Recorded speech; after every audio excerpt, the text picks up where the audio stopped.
Sir Grover Narkis, the important things about tax reform is you make the tax code less complicated and easier for people to understand.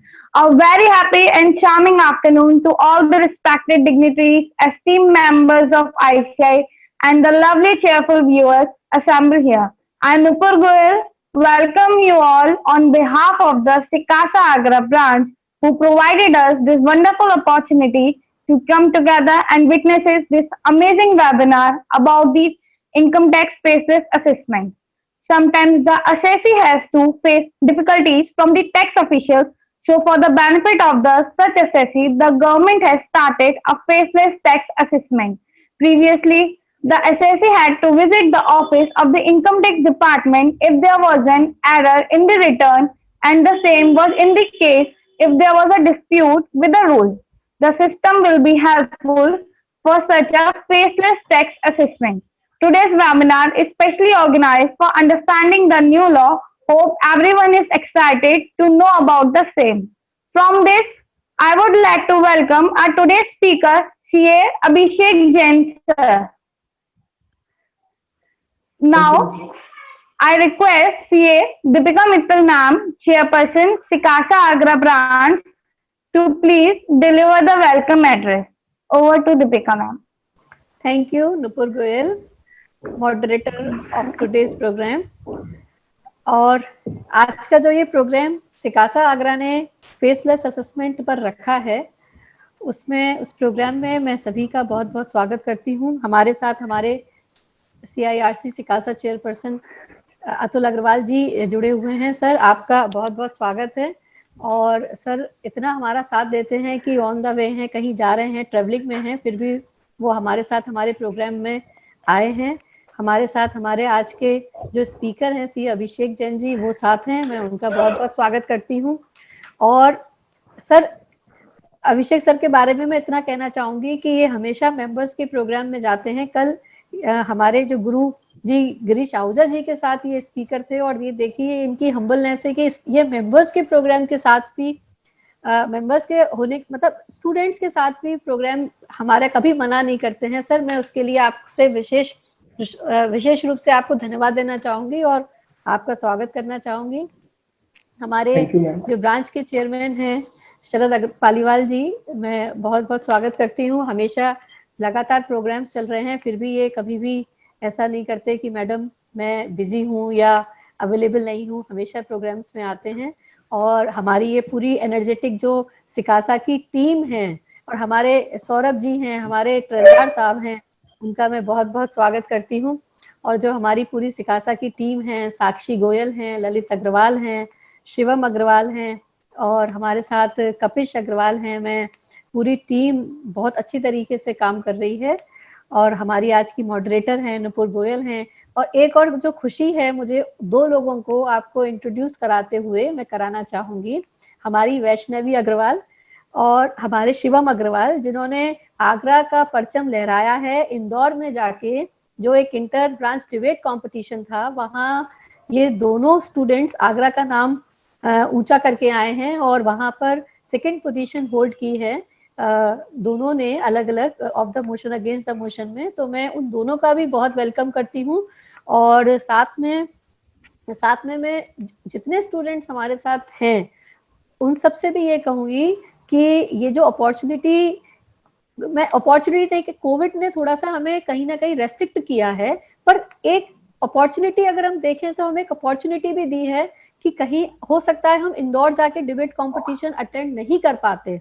बहुत सारे reasons हो सकते हैं हमारे साथ, पर चूंकि जब सब कुछ ऑनलाइन चल रहा है, इस केसेस में, ऐसी सिचुएशन में हमने यहाँ बैठकर और 9 ब्रांचेस के बच्चों को मतलब बीट करके हमने आगरा का जो नाम रोशन किया है, इसको ये काबिले तारीफ है। और उन दोनों स्टूडेंट्स को मैं बहुत बहुत कॉन्ग्रेचुलेट करना चाहती हूँ।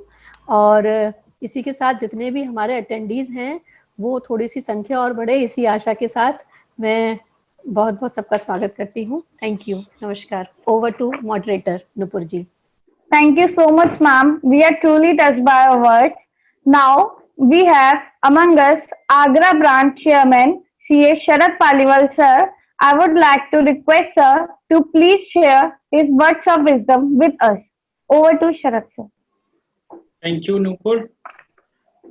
सबसे पहले अभी जो दीपिका जी ने भी सभी का वेलकम किया, और मैं भी इस अवसर को लेना चाहूँगा कि हमारे साथ सीए अतुल अग्रवाल जी सिकासा चेयरपर्सन फ्रॉम CIRC, और जैसा दीपिका मैडम ने बताया कि हमारे साथ निश्चित रूप से वो जुड़े रहते हैं, मतलब कोई भी सिचुएशन हो तब भी वो जो है हमारे आगरा ब्रांच के प्रोग्राम में अपनी शिरकत रखते हैं। तो अगेन सर वेलकम। और सीए अभिषेक जैन जी, जिन्हें हम पहले भी सुन चुके हैं, और बहुत ही अच्छा उनका डेलिब्रेशन रहता है, और आज इस समय के जो टॉपिक फेसलेस असेसमेंट पे उनका ये डेलिब्रेशन रहेगा, निश्चित रूप से स्टूडेंट्स के लिए बहुत ही फ्रूटफुल रहेगा। अभिषेक सर आपका उन्हें वेलकम है। और दीपिका जी ने जो कहा, ये दीपिका जी की हम्बलनेस है कि जो है मैं प्रोग्राम में रहता हूँ, ये तो ड्यूटी है मेरी एक आगरा ब्रांच के नाते, तो ये एज ए ड्यूटी मुझे रहना है। Thank you Deepika ji. और सिकासा टीम, पूरा सिकासा टीम बहुत ही एक वर्क जो कर रही है, प्रोग्राम्स, टॉपिक, हर चीज़ का सिलेक्शन बहुत ही अच्छा है। और जो ये इंदौर ब्रांच के प्रोग्राम में आगरा का परचम लहराया है, निश्चित रूप से आज आप स्टूडेंट्स हैं, तो स्टूडेंट्स के रूप में और आगे आप सीए बन के आएंगे, तो आपकी बागडोर आज हम लोग संभाले हुए हैं, कल आप लोग भी संभालेंगे, तो ब्रांच को भी इसी तरीके से आगे ले जाते रहें, जिसमें शिवम अग्रवाल और वैष्णवी अग्रवाल, उनको मैं भी कॉन्ग्रेचुलेशंस जो है बोलना चाहूँगा, और बहुत बहुत शुभकामनाएं आपके इसी उज्जवल भविष्य के लिए कि आप लोग सीए में भी ऐसे ही अपने टारगेट को अचीव करें, और आपका जो भी प्रैक्टिस में टारगेट हो या इंडस्ट्री का टारगेट हो, वो आप अपनी गोल अचीव करें।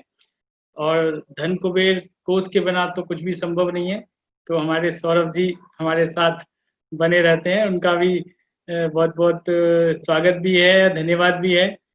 ये जो है चूँकि ROC में वर्क में इनकी काफ़ी व्यस्तता रहती है, तो उसके बावजूद ये समय निकाल के अपना बने रहते हैं। तो सौरभ जी और स्टूडेंट से इनका बिजनेस लगा हुआ है, सिकासा चेयरमैन रहे हैं लास्ट टेन्योर में, तो स्टूडेंट्स के प्रोग्राम तो आप ये समझिए कि ये हमारी चर्चा भी हुई है कि मिस करना ही नहीं चाहते हैं। कभी कोई बहुत ही ज़्यादा वैसी कंडीशन हो तो भले ही, अदरवाइज सौरभ जी ऐसे ही जुड़े रहिए, और हम आगरा ब्रांच को और सिकासा को इसी तरीके से आगे लेकर जाएं, ऐसी ही मेरी शुभकामनाएं हैं। Over to Nupur. Thank you so much, sir, for enlightening us. Now we have CA Atul Agrawal, sir, the chairman of Sikasa of CIRC. I would like to request sir to please share his words of wisdom with us. Over to Atul, sir.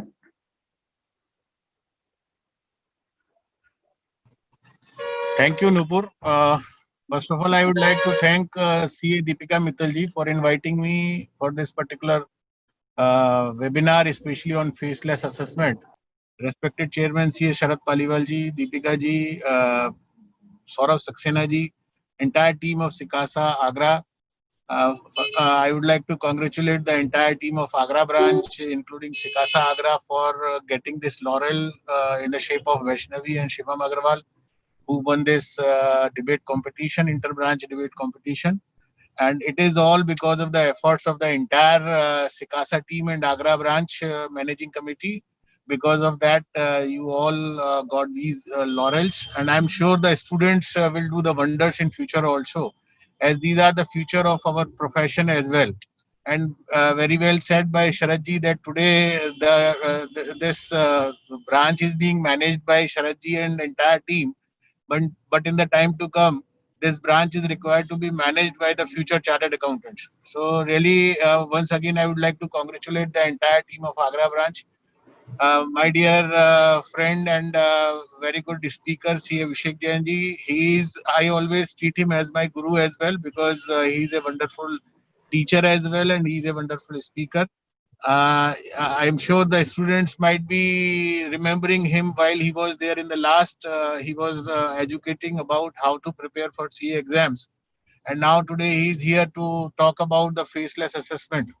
So in faceless assessment, definitely it is a very good initiative taken by the government, and it is very good, especially for the good, especially for the honest taxpayers. yes, the taxpayers who are willing to avoid the payment of taxes, they may face certain difficulties, but in the time to come, if everyone is becoming an honest taxpayer, then this faceless assessment shall be very much useful for each one of us.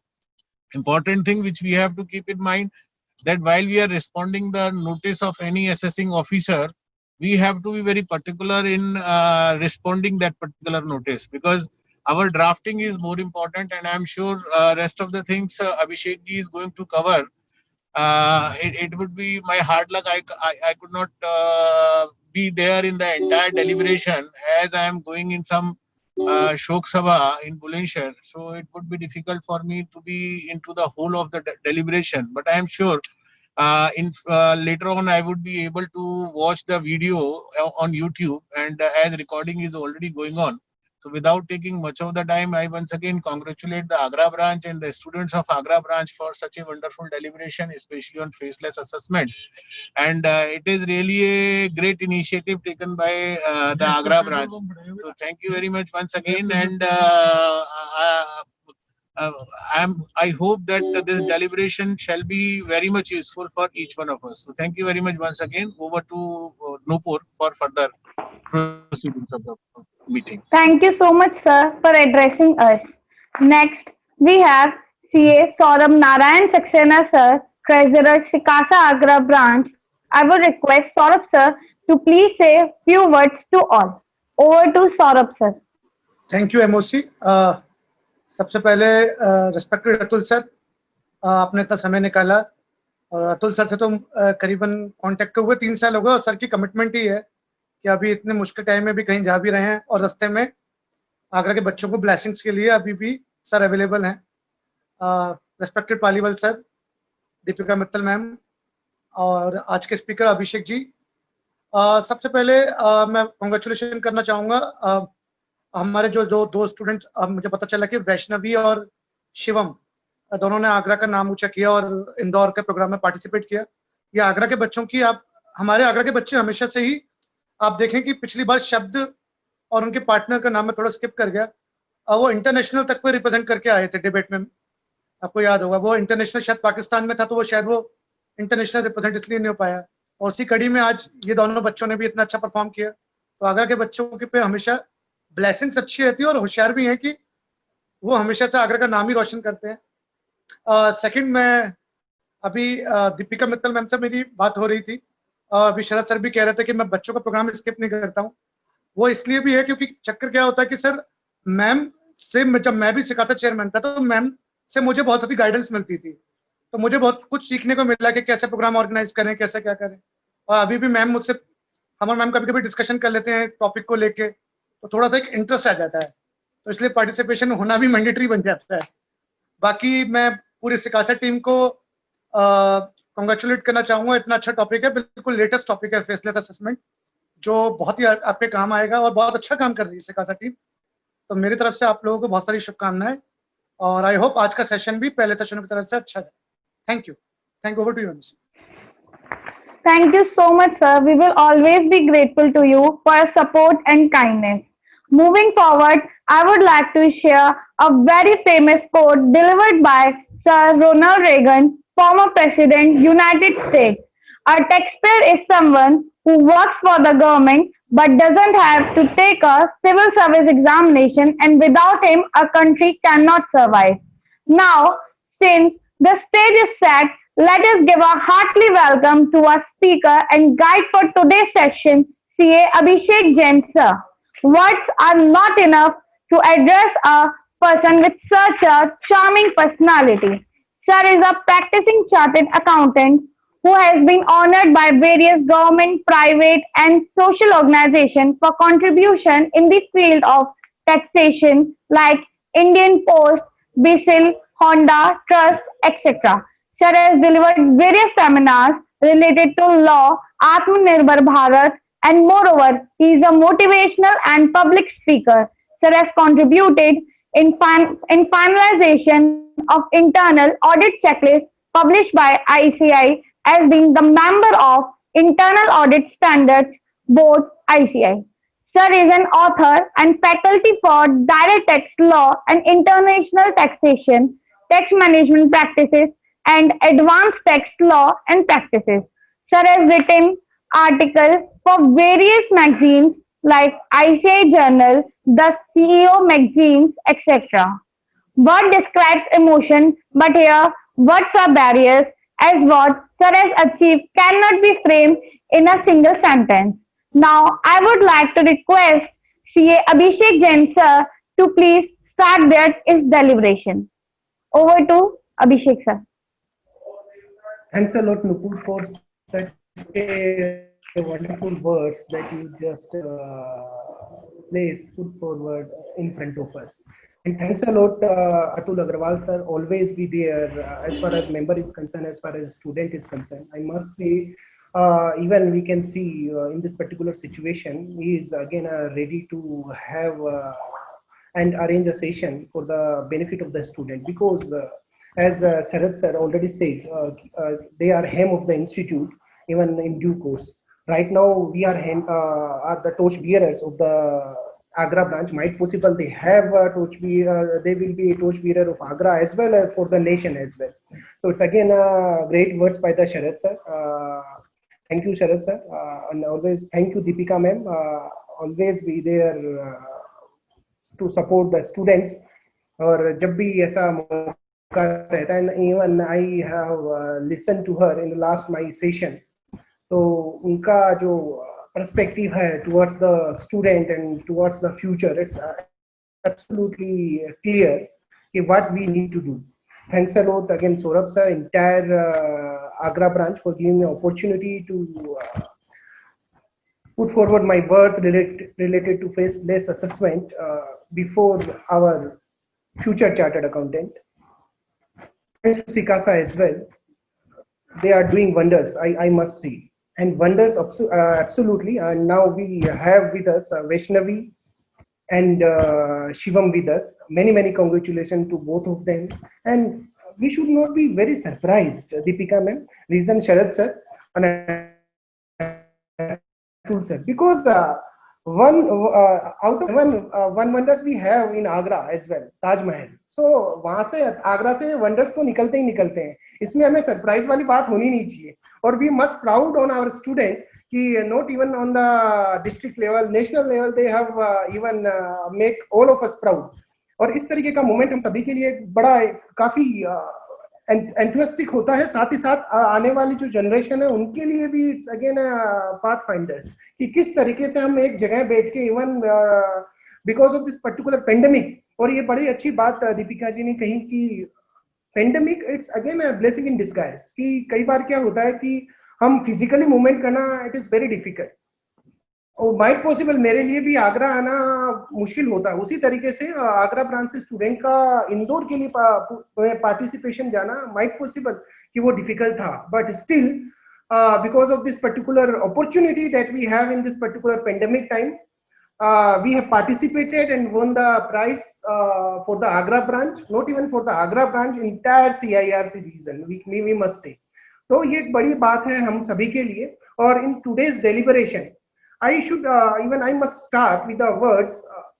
Even on 2nd of October, Mahatma Gandhi जयंती था और even Lal Bahadur Shastri Jayanti भी था. तो the words were given by our father of the nation, that strength does not come from physical capacity. Definitely, it comes from the indomitable will. Friends, बड़े important words थे कि हमारी जो दृढ़ निश्चय है that will define our destiny. हम केवल physical capacity हमारी कितनी important है वो तो ठीक है ही है, but mentally strong होना, mentally prepare होना in this particular situation, और mentally जो देखो ये opportunity हमारे लिए इतनी अच्छी है. Faceless assessment की जब हम बात करें, honoring the honest, it's again a great opportunity for the professionals. Reason being, आने वाला time who will survive? Those who have intellectual knowledge. वो दिन गए कि सब हो जाएगा, रिटर्न भर दो देखेंगे बाद में. Those days has gone. Now, if you are capable enough, if you are mentally prepared, if you have a strong drafting skills, भले ही हम आगरा में बैठे हैं, भले ही बिलोंग्स टू दिल्ली, सिर्फ irrespective of that territorial jurisdiction वैसे फेसलेस असेसमेंट में government का तो गया ही गया, इवन हम प्रोफेशनल के लिए भी अब कोई मायने नहीं रखता. Even sitting in Agra we can fight a case in assessment for the assessment proceeding for a assessee situated at the Chennai. वो चेन्नई में उसके लिए भी हम फाइट कर सकते हैं, बिकॉज अब लिमिटेशन नहीं है हमारे पास. If we are capable enough, हम नॉलेज अच्छा है, हम फाइट कर सकते हैं, हम ड्राफ्टिंग कर सकते हैं, वो तो कहीं से भी कर सकते हैं. मैं अब तो ऑफिस भी, अब ऐसा लगता है कि ऑफिस नहीं, अब तो घर से भी काम चल सकता है, क्योंकि अब department over the period of times you will see कि इनकम टैक्स डिपार्टमेंट का एड्रेस कहाँ है हमें भी मालूम नहीं रहेगा. Because might possible in due course we will have कि केवल ये NEACE है, डिपार्टमेंट जाने की कुछ भी जरूरत नहीं है, अब तो सब कुछ ही फेसलेस है. तो फ्रेंड्स, ये एक बड़ी इंपॉर्टेंट चीज है, और हमें छोटी छोटी चीजों से कुछ ना कुछ निकालते रहना चाहिए. शायद लास्ट सेशन में भी मैंने कहा, एक विष्णु सक्सेना साहब की एक लाइन बड़ी याद आती है मेरे को, कि जब हम being a chartered accountant, being a student of this prestigious profession, हम छोटी छोटी चीजों में भी अपॉर्चुनिटी खोज लेते हैं. तो उनके 2 लाइनें मैं यहाँ कहूंगा और डेलिब्रेशन शुरू करता हूँ. जुगनू अब दिखा दो मुझे रास्ता, रात काली है लंबा सफर है मेरा. बिल्कुल ठीक बात है. अब बहुत सारी हमारे सामने चैलेंजेस रहेंगे, और उनको हमें किस तरीके से कवर करना है वो हम बात करेंगे. Without wasting much time, I will try my best कि after this particular session you will be able to know the entire framework of the faceless assessment. आप इतने केपेबल तो हो जाएंगे कि मूवमेंट कैसे होता है. सिंस टेक्निकलिटी पे मैं नहीं जाता कि टेक्निकली कितने नंबर्स ऑफ REAC होंगे, वो फिलहाल तो हमें बोदर भी नहीं होना चाहिए, क्योंकि over the period of time that number will keep on moving, और ये बढ़ने ही वाले हैं. तो उस पर हमें फोकस नहीं करना. और डेफिनेटली आई बिलीव कि जो 6 स्लाइड होगी, 6-7 स्लाइड, इसमें पूरा ग्राफिकल प्रेजेंटेशन है, पिक्टोरियल, हम उसी से समझेंगे किस तरीके से पूरा मूवमेंट होगा इस फेसलेस असेसमेंट का. एंड आई बिलीव कि आप बिल्कुल किसी को बता भी सकते हैं कि फेसलेस असेसमेंट किस तरीके से मूव होता है. तो I am going to share my slide on the faceless assessment. And if you have any question related to faceless assessment, please let me know कि और put your query on the chat box. हम end में या in between भी हम ले सकते हैं. I believe screen is visible right now. Deepika ji, please give me a note for that. Yes, yes sir, yes sir. Now, faceless assessment. First of all, few slides about the background of the faceless assessment. तो ताकि आप कोई भी अगर आपसे बात करे तो कम से कम आपके पास वो वर्ड्स रहे कि किस तरीके से फेसलेस असेसमेंट आया, and how it again develop over the period of times. हम 2019 की बात करते हैं, उस समय जब नोटिफिकेशन था सितंबर के अंदर, और बात की गई थी, ये 2020 में नहीं हुआ, आप ये समझना, ये 2019 डे बैक हम बात करते हैं सितंबर की. It was again section was amended 143 3A और 3B दोनों इंसर्ट किए गए, और बताया गया कि किस तरीके से फेसलेस मूवमेंट, फेसलेस असेसमेंट है, फेसलेस मूवमेंट जो होगा किस तरीके से होगा. तो ऐसा सरप्राइज करने वाली जरूरत नहीं, but at the time of 2019 it was again a challenge. And professional era में भी ऐसा था कि ये पॉसिबल हो पाएगा with in a period of 1 year, faceless क्या पूरा मूवमेंट होगा. It was doubt, but friends, from 1 April 2020 and in a finance act 2020 ये पॉसिबल हो चुका है. अब वो पुरानी बातें हो गई है, हमें फिजिकल जाना पड़ रहा होगा. यानी जो बजट 2020 का था फेसलेस असेसमेंट पे आया, और 13 जो अगस्त 2020 when our honorable prime minister came and they told about honoring the honest, and they make the entire system faceless. तो फेसलेस 25 सितंबर से तो अपील भी फेसलेस हो चुकी है. Sharad sir, now link has been given on the filing portal for the faceless appeal. वो आ चुका है, फॉर्म हम भर सकते हैं अब अपील के लिए. अभी ड्राफ्टिंग का ऑप्शन नहीं आया है. फ्रेंड्स, मैं आपको कहूंगा अब आप तैयार रहें इस अपॉर्चुनिटी के लिए. जितना टाइम आप लगा सकते हैं इन सब चीजों में आप पूरा इन्वॉल्व रहें, क्योंकि अब ये ड्राफ्टिंग स्किल और intellectual property will play a vital role. And might possible कि आपके पास इतना जबरदस्त अपॉर्चुनिटी हो कि आप कहीं भी बैठे हो, इररिस्पेक्टिव ऑफ दैट, अगर आपका हल्का सा भी नेटवर्किंग अच्छा है, काम खूब आने वाला है, ये मान के चलिए। तो मैं उस पर भी नहीं जा रहा नोटिफिकेशन पे, मैं केवल अब बात करने वाला हूं जो 2 सेक्शन यहाँ पे दिए गए, पर्टिकुलर सेक्शन पे भी नहीं जा रहा फ्रेंड्स, मैं केवल जो इस सेक्शन में वर्डिंग यूज की गई है उन पे मैं फोकस करने वाला हूं। If you see the wording of this particular section 143(3)(a) and 3(b), that is first, if you are able to see, eliminate interface between the assessing officer and assessee, right? यानी यहाँ जो faceless है, interface है, वो खत्म हो चुका है। ना तो असेसिंग ऑफिसर को पता होगा असेसी कौन है, ना असेसी को पता होगा असेसमेंट कौन कर रहा है उसका। असेसिंग ऑफिसर को पता इन द सेंस ये होगा वो किसका असेसमेंट कर रहा है, बट जो इंटरफेस है, क्योंकि जब असेसमेंट करेगा पेपर उसके पास रहेंगे, बट जो इंटरफेस इन द सेंस कि वो फिजिकली फेसलेस रहेगा, वो किसी भी तरीके से उससे कांटेक्ट नहीं कर सकता। But the next word which is given over here is very important, to the extent technology feasible. यानी अगर टेक्नोलॉजी सपोर्ट नहीं कर रही, अगर हमें अभी टेक्नोलॉजी सपोर्ट नहीं करेगी, हम might possible we will not be able to connect, right? तो उस समय भी अगर जैसे एक एग्जांपल लेता हूं, बेस्ट जम्मू एंड कश्मीर का एग्जांपल था, 2 महीने तक वहां इंटरनेट नहीं था, तो अगर फेसलेस असेसमेंट की कुछ डेडलाइन चल रही होती तो पॉसिबल ही नहीं था एसएससी के लिए कि वो रिप्लाई कर पाए। तो वहां फिर प्रॉब्लम हो सकता है, उसको ये मौका दिया गया कि to the extent technology feasible, right? Second बात आती है optimising the utilisation of the resources. यानी जो रिसोर्सेज है फ्रेंड्स, मैं आपको बता दूं, it is data given by the government, 2/3 of the total strength of the income tax department now will be engaged in a faceless assessment. 2/3 यानी कि 2/3 जो रिसोर्सेज है वो फेसलेस में एंगेज रहेंगे। 1/3 क्या करने वाले हैं सर, उनको छुट्टी पे भेज देंगे क्या? नहीं, ऐसा नहीं है, उनके लिए भी काम है, उनके लिए भी हम समझेंगे कि जो जुरिस्डिक्शनल असेसिंग ऑफिसर है वो क्या करने वाले हैं, उनका भी काम क्या रहेगा, वो रिकवरी में एंगेज रहेंगे। और भी क्या काम रहेंगे हम कुछ ही देर में समझेंगे। और इंट्रोड्यूसिंग, आप देखिए third point, these are the features, team based assessment. अब यहाँ पे टीम काम करेगी assessment. Earlier what was system over there कि भाई एक असेसिंग ऑफिसर होता था, एक नीचे क्लर्क होता था, एक बंदा टाइप करता था, ऑर्डर निकलता था। अब कुछ उसको ओपिनियन लेना होता था, शरद सर और Deepika ma'am, Atul sir agree करेंगे, कई बार तो जब हम असेसमेंट के लिए जाते थे तो हमसे हम किसी और एसएससी के लिए हो रहे थे, बट वो किसी दूसरे एसएससी का टॉपिक लेता है कि सर ये जो डेरिवेटिव्स है उसको टर्नओवर कैसे काउंट करना है, एसएससी ने सही दिखाया कि नहीं दिखाया, अभिषेक जी एक बार बताना, शरद सर एक बार बताना। तो ये कई बार हमसे पूछ लेते थे क्योंकि उनके पास टीम ही नहीं होती थी। नाउ दे हैव टीम, तो उनके पास अब बड़ा आसान हो गया with that. Again dynamic jurisdiction friends, dynamic jurisdiction का मतलब क्या हुआ? डायनेमिक जुरिस्डिक्शन का मतलब क्या हुआ?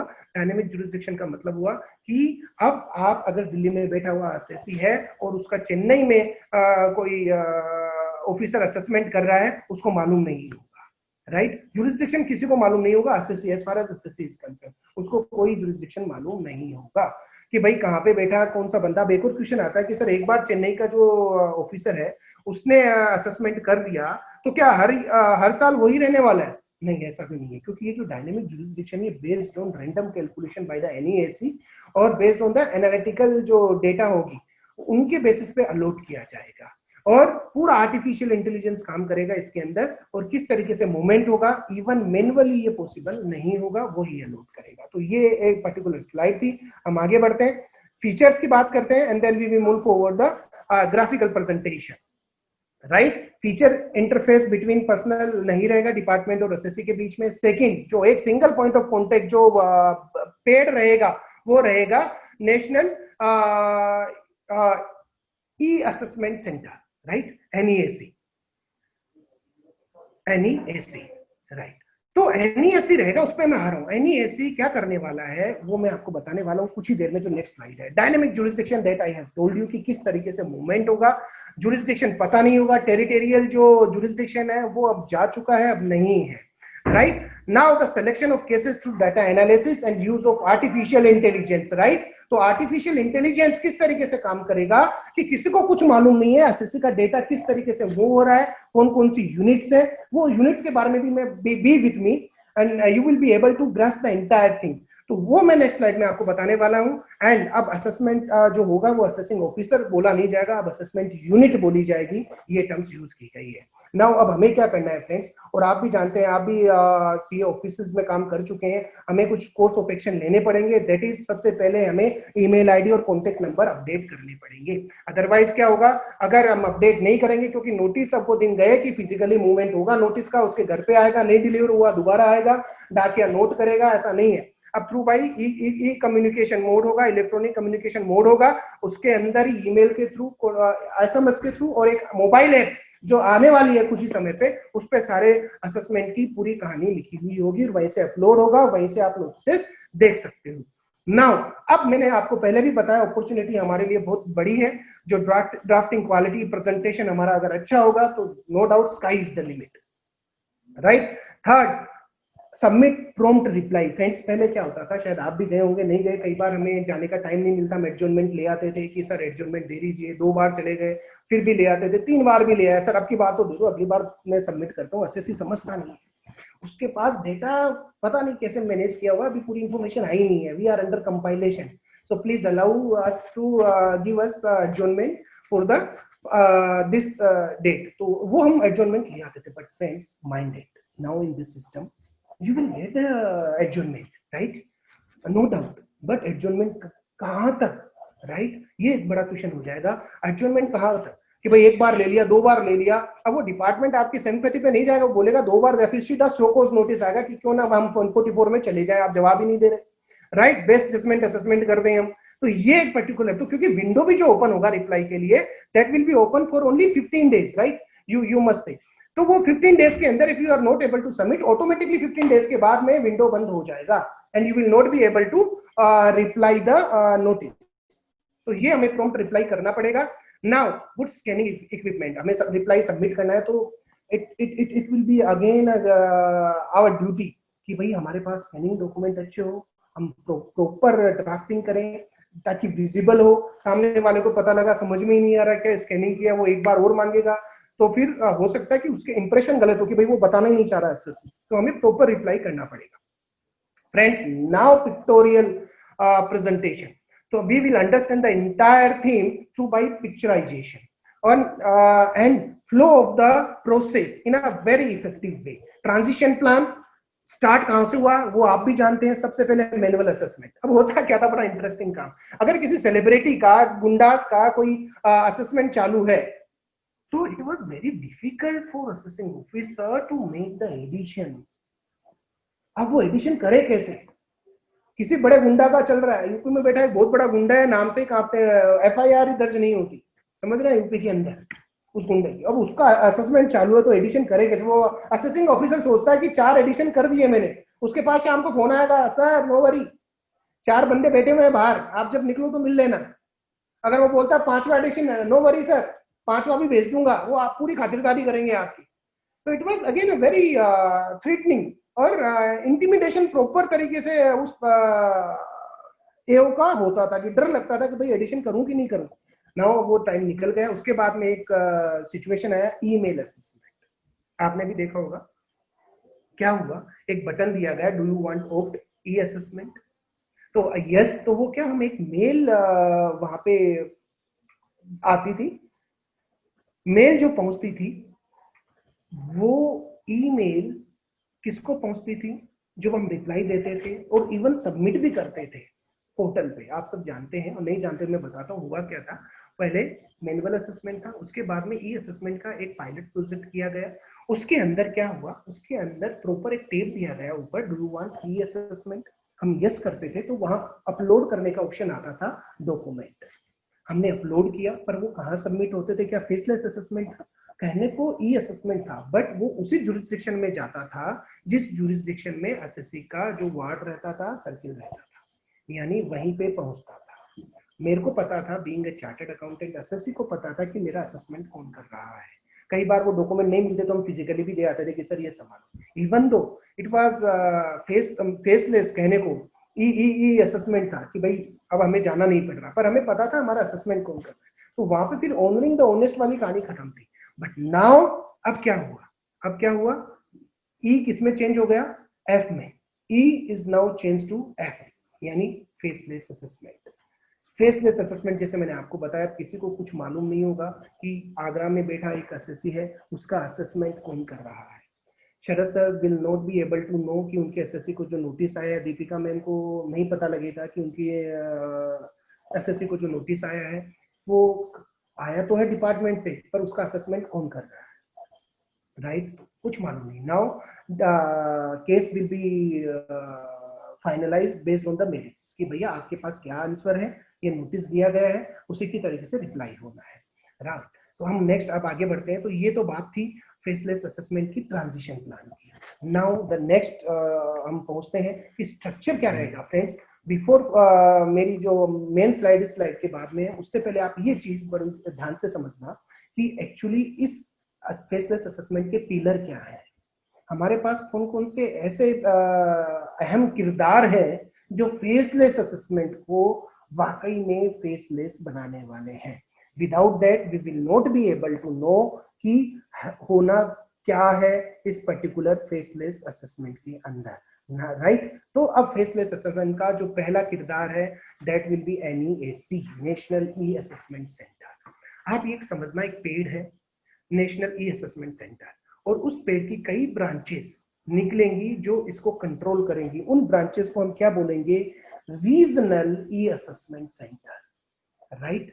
जो नेशनल ई असेसमेंट सेंटर है, मेन थीम रहेगा, आगे मैं बताऊंगा किस तरीके से मूवमेंट होगा पूरी इंफॉर्मेशन का। NEAC main single point of contact रहेगा डिपार्टमेंट से, एसएससी से। NEAC will be headed by principal chief commissioner of income tax, और जो रीजनल ई असेसमेंट सेंटर्स हैं वो chief commissioner of income tax head करेंगे।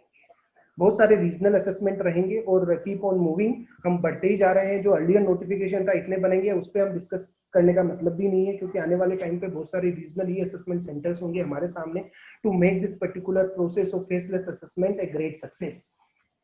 नाउ जो अब पहला किरदार that is assessment unit. Friends अब क्या होने वाला है? असेसमेंट, हम फिजिकल की बात करते तो हमारा जो मेन किरदार रहता था एक ही बंदा रहता था, राइट? वो बोलते हैं ना मेकर और चेकर। अगर एक बंदा हो तो वहां गड़बड़ी की गुंजाइश आपने पढ़ा होगा ऑडिट के अंदर, मेकर चेकर जो होता है वो अलग अलग होना चाहिए। तो पहले क्या होता था, मेकर भी वही था, चेकर भी वही था, सब कुछ वही करता था, राइट? तो वहां पॉसिबिलिटी ऑनेस्ट को ऑनर करने की पॉसिबिलिटी काफी कम हो जाती थी। अब ये असेसमेंट यूनिट के अंदर क्या होगा आप समझना, ये क्या करने वाली है। ये हो सकता है जरूर कि प्रोसेस को मूव करने वाली है, फाइनल ड्राफ्टिंग असेसमेंट ऑर्डर, इसके लिए क्या रहेगा उस पर आप समझना। असेसमेंट यूनिट क्या करेगी उसको मैं कुछ ही देर में ले रहा हूँ। उसके बाद में एक वेरिफिकेशन यूनिट। वेरिफिकेशन यूनिट क्या करने वाली है अभी आता हूँ, and then technical unit and then the review unit. ये 4 यूनिट हमारे सामने रहेगी। असेसमेंट यूनिट क्या करेगी? देखो अब असेसमेंट यूनिट एज यूजुअल जो असेसमेंट करता है वो क्या करेगा, पूरी इंफॉर्मेशन लेगा, उसको चेक करेगा, स्क्रूटनाइज करेगा, देखेगा कोई कमी है तो उस कमी को मंगवाएगा एसएससी से। वो रूट क्या होगा नेक्स्ट स्लाइड में मैं पहुंचूंगा, और पूरा एनालिसिस करेगा सारा। और फिर बाद में क्या करेगा, सारा एनालिसिस इनपुट देने के बाद जो इन्फॉर्मेशन आई है एक असेसमेंट ऑर्डर बनाएगा। वेट फ्रेंड्स, असेसमेंट ऑर्डर, यहाँ आप क्या वर्ड देख रहे हैं, यहाँ आप क्या देख रहे हैं, draft assessment order. Assessment order नहीं है ये ड्राफ्ट असेसमेंट ऑर्डर है, राइट? यानी इसने असेसमेंट ऑर्डर बना तो दिया पर ये भी चेक होने वाला है। ये बड़ी अच्छी हम कह सकते हैं beauty of this particular faceless assessment, right? तो ये ड्राफ्ट ही रहेगा, फाइनल नहीं होगा, ये NEAC को भेजेगा। देखेंगे वो मूवमेंट होगा जो फ्लो हम नेक्स्ट स्लाइड में देखने वाले हैं। तो ये बात तो ही असेसमेंट यूनिट करने वाला है। वेरिफिकेशन यूनिट क्या करेगा? वेरिफिकेशन क्या करेगा, असेसमेंट यूनिट को ये लगा कि भाई मेरे को कुछ चीज वेरीफाई करवानी है। लेट्स अज्यूम कि कोई एग्जम्पशन आ रही है लैंड से, तो वो मेरे को वेरीफाई कराना है कि वो एग्रीकल्चर लैंड है कि नहीं है।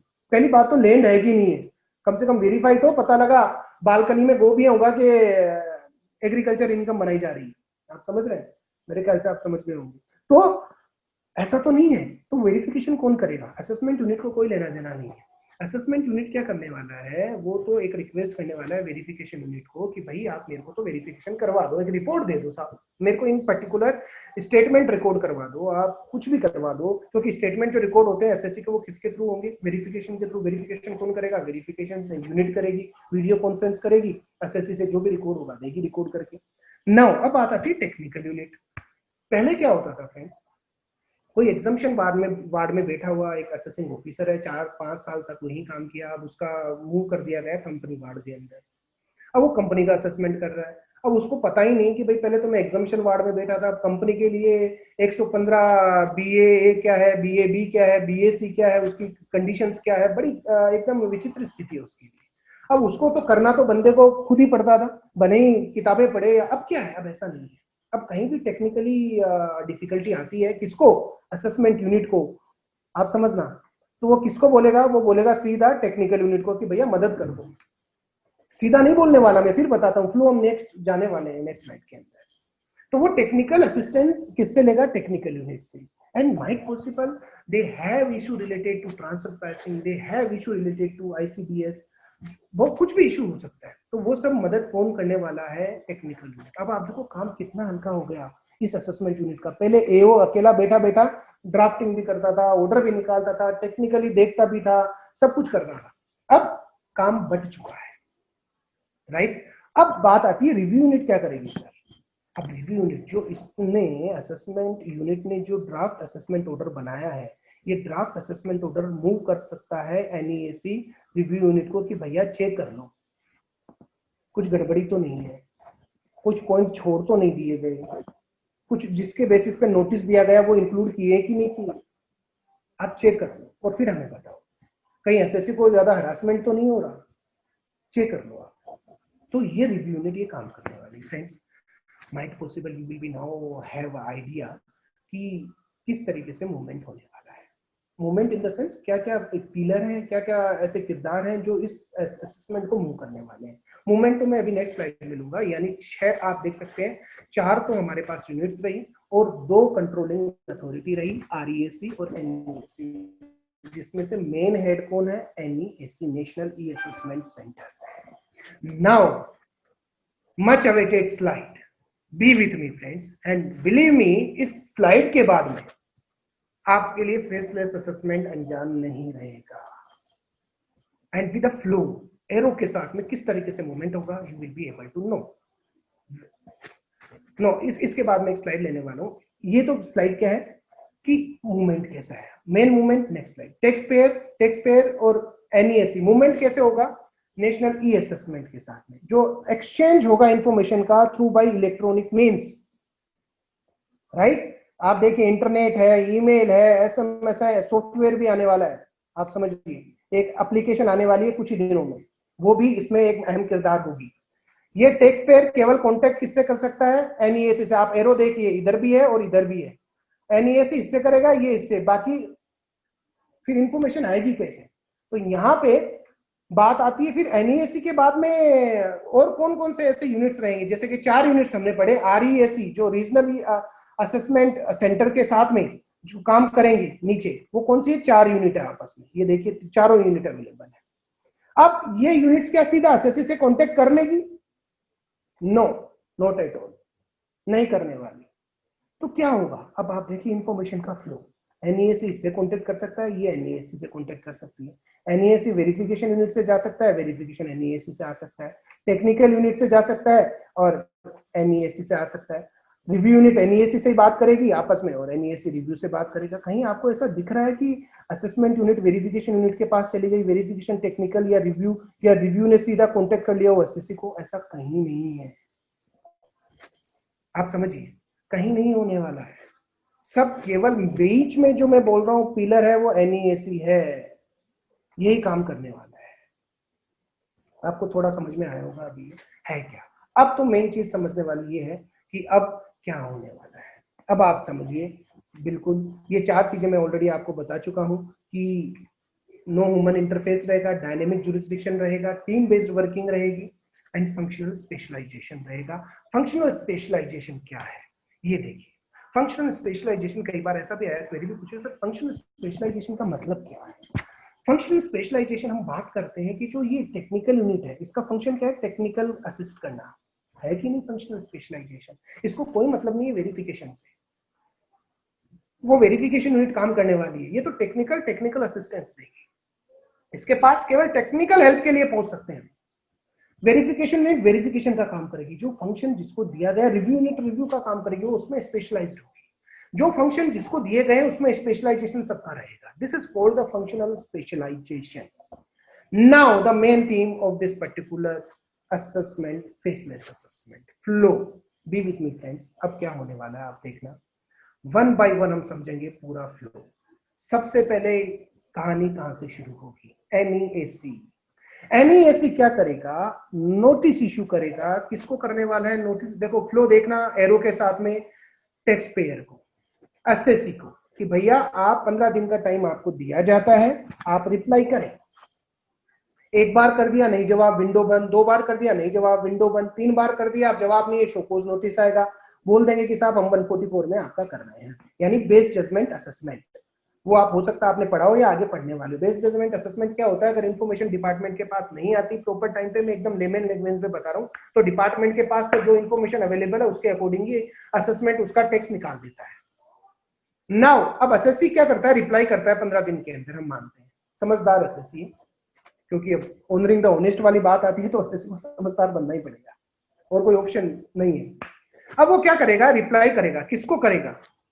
असेसमेंट यूनिट को करेगा क्या? नहीं फ्रेंड्स, उसके पास तो सिंगल पॉइंट ऑफ कांटेक्ट कौन है? NEAC, नेशनल की असेसमेंट यूनिट. यानी देखो NEAC ने नोटिस इशू किया एसएससी को, एसएससी ने रिप्लाई कर दिया NEAC को. यानी आप ये समझना एक पार्ट जो है हमारा ये पूरा हुआ. NEAC से एसएससी, एसएससी से NEAC. अब NEAC के पास इंफॉर्मेशन आ चुकी है, नोटिस भेजा उसके अकॉर्डिंग. अब NEAC क्या करेगा? अब सेकंड जो थियरी है वो शुरू होगी. NEAC क्या करने वाला है? रैंडम कैलकुलेशन करेगा based on the data analysis, based on artificial intelligence. वो एक आइडेंटिफाइड करेगा असेसमेंट यूनिट कि कोई भी रीजन में कोई भी असेसमेंट यूनिट हो सकती है किसी भी रीजन में, और उसको केस सौंप देगा सारी इंफॉर्मेशन के साथ में. Now first unit will come into the picture. यानी असेसमेंट यूनिट आपके सामने है, राइट? ये असेसमेंट यूनिट आपके सामने आ गई है. अब इसका काम शुरू होने वाला है. देखो क्या हुआ? NEAC से एसएससी को नोटिस, एसएससी से NEAC अब असेसमेंट यूनिट के पास पहुंच गई है कि भैया आप संभालो, इस पे अब आपको काम करना है, स्क्रूटनी करो और ऑर्डर निकालो, ड्राफ्ट. अब असेसमेंट यूनिट काम में लग गई साहब. असेसमेंट ने स्क्रूटनाइज किया, डॉक्यूमेंट देखे, सब कुछ किया. उसको पता लगा बैंक स्टेटमेंट तो है ही नहीं इसके अंदर, पर बैंक स्टेटमेंट मंगवा के उसके बैलेंस और क्रॉस वेरीफाई करना इंपॉर्टेंट है. अब असेसमेंट यूनिट क्या करेगा? क्या एसएससी से कांटेक्ट कर लेगा? No, not at all. जैसा मैंने आपको बताया, किससे करेगा कांटेक्ट? NEAC से. अब NEAC को वो एक मेल भेजेगा या अंदर जो सॉफ्टवेयर है उसके थ्रू रिक्वेस्ट जाएगी NEAC के पास कि sir please provide bank statement और मेनी बैंक स्टेटमेंट, जो भी है व्हाट एवर. देखो हम इसको सिंपली समझने के लिए समझ सकते हैं. आगरा में एक एसएससी है, हम कह सकते हैं आगरा में बैठा हुआ एक एसएससी है, उसका असेसमेंट चल रहा है. NEAC से उसको नोटिस गया, जो आगरा में बैठा हुआ एसएससी है, उसने क्या रिप्लाई किया? NEAC को. NEAC ने असेसमेंट यूनिट कहां पे है? मान लो हम कहते हैं ये जयपुर में है, रीजनल में जयपुर में ये सिचुएटेड है. NEAC ये मालूम नहीं है, किसको मालूम नहीं है? एसएससी को मालूम नहीं है. इसने तो रैंडम कैलकुलेशन किया, NEAC ने असेसमेंट यूनिट जयपुर को अलॉट कर दिया. अब जयपुर वाली असेसमेंट यूनिट ने NEAC को वापस लिखा. देखो एरो का फ्लो देखना, उसको बोला कि सब बैंक स्टेटमेंट मंगवा दो. अब NEAC क्या करेगी? किसके पास पहुंचेगी? बैंक स्टेटमेंट मंगवाने पास, एसएससी के पास, और उसको वापस कर देगी. तो NEAC किसको बोलेगी? एसएससी को कि सर देखो इन्फॉर्मेशन कैसे फ्लो हो रही है कि सर हमें बैंक स्टेटमेंट चाहिए, please provide the bank. Please तो वर्ड यूज ही नहीं करते क्या department. I am taking back my words. तो ये प्लीज नहीं बोला जाएगा, उनको तो बोला जाएगा कि following documents required for your assessment, right? तो वो एसएससी अब किसको देगा? NEAC को देगा. NEAC के पास डॉक्यूमेंट पहुंच गए. अब NEAC क्या करने वाला है? वापस ये डॉक्यूमेंट किसको दे देगा? असेसमेंट यूनिट को. असेसमेंट यूनिट फिर काम पे लग जाएगा कि भैया अच्छा बैंक स्टेटमेंट आ गया, स्क्रूटनी चालू. अब उसको ये लगा, जैसा मैंने बताया अभी वही एग्जांपल लेता हूं कि बाहर एग्रीकल्चर इनकम से बहुत ज्यादा एग्जेम्प्टेड इनकम आ रही है और उसको वेरीफाई करना है कि भैया वो लैंड है कि नहीं है वहां पे. एसएससी तो बस गमले में खेती किए जा रहा है और 1,20,00,000 की एग्जेम्प्टेड इनकम दिखा रही, तो वो वेरिफिकेशन करवाना चाहता है. तो अब ये क्या करेगा? असेसमेंट यूनिट वापस NEAC को बोलेगा कि sir verification needs to be done. NEAC किसके पास पहुंचेगा friends? Any idea? Yes, you are right. NEAC किसको बोलने वाला है? Verification. Second unit will come into the picture. वो बोलेगा किसको, एनईएसी वेरिफिकेशन यूनिट को, कि सर वेरिफिकेशन रिपोर्ट चाहिए लैंड की। अब वेरिफिकेशन यूनिट जाएगा, वहां पे देखेगा, सब कुछ देखा, रिपोर्ट तैयार की, किसको भेज देगा वापस, एनईएसी को भेज देगा।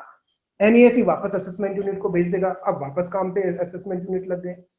अब उसके यहाँ एक और प्रॉब्लम आ गई, उसको जो एक सेक्शन 54F है, टेक्निकल प्रॉब्लम आ गई।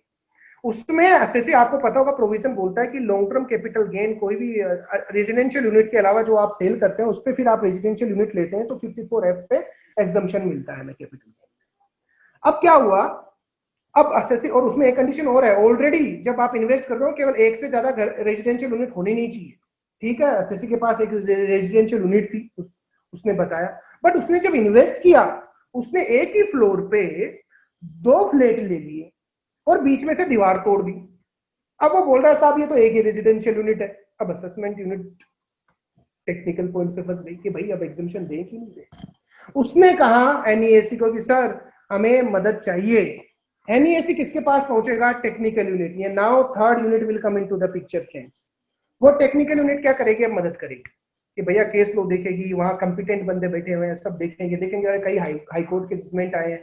किसी हाई कोर्ट ने तो कहा है कि किचन एक होना चाहिए, कोई हाई कोर्ट ये बोलता है कि साहब चलेगा, बीच में से दीवार तोड़ दी तो ठीक है चलेगा, एक ही रेजिडेंशियल यूनिट होना चाहिए। किसी हाई कोर्ट ने ये भी कहा कि भाई ठीक है तोड़ दी पर एंट्रेंस पॉइंट एक ही होना चाहिए, इसमें तो 2 है, चलेगा नहीं। तो सारे जो केस लो है साइड करके हाई कोर्ट के डिसीजन असेसमेंट यूनिट के पास पहुंचा दिए जाएंगे। वो बोला जाएगा कि भैया आप देख लो आपके लिए कौन से जुरिस्डिक्शन का एसएससी, उस हिसाब से आप अप्लाई कर लो। अब असेसमेंट यूनिट का काम कितना आसान, आप समझना, सारा वर्किंग टेक्निकल यूनिट कर रहा है, आप समझना, उसके पास तो जो प्रॉब्लम आ रहा है वो सॉल्यूशन मिल रहा है। अब टेक्निकल यूनिट ये सारा काम करके एनईएससी को दे देगा, एनईएससी वापस असेसमेंट यूनिट को दे देगा। अब सारी असेसमेंट यूनिट तैयार है, उसके पास सारी इंफॉर्मेशन है, कंपाइल करेगा। अब वो ड्राफ्टिंग करेगा। क्या ड्राफ्ट करेगा फ्रेंड्स, हमारा सेकंड पूरा जो एक प्रोसेस है वो कंप्लीट हुआ, राइट। अब थर्ड प्रोसेस में हम पहुंच रहे हैं। अब असेसमेंट यूनिट के पास क्या बच गया, सारा काम हो गया। अब तो असेसमेंट ऑर्डर, क्या असेसमेंट ऑर्डर ड्राफ्ट होने वाला है, यस, ड्राफ्ट असेसमेंट ऑर्डर निकलने वाला है। तो अब प्रिपेयर करेगी draft assessment order assessment unit. उसके अंदर पेनल्टी प्रोसीडिंग अगर कुछ रहेगी, माइंड इट फ्रेंड्स, क्योंकि ऑर्डर के अंदर पेनल्टी प्रोसीडिंग के बारे में लिखना जरूरी होता है, अदरवाइज पेनल्टी की प्रोसीडिंग को लेवी करना बड़ा मुश्किल हो जाता है, डिपार्टमेंट के लिए चैलेंज किया जा सकता है। तो वो डाल देगा कि भैया ये पेनल्टी इसमें आएगी। अब ये असेसमेंट यूनिट का जो ड्राफ्ट असेसमेंट ऑर्डर है किसके पास जाएगा, एसएससी के पास पहुंच जाएगा ऐसा, नो नॉट एट ऑल। वो किसके पास पहुंचेगा, वो पहुंचेगा एनईएसी। आप देखना एनईएसी सिंगल पॉइंट ऑफ कॉन्टेक्ट।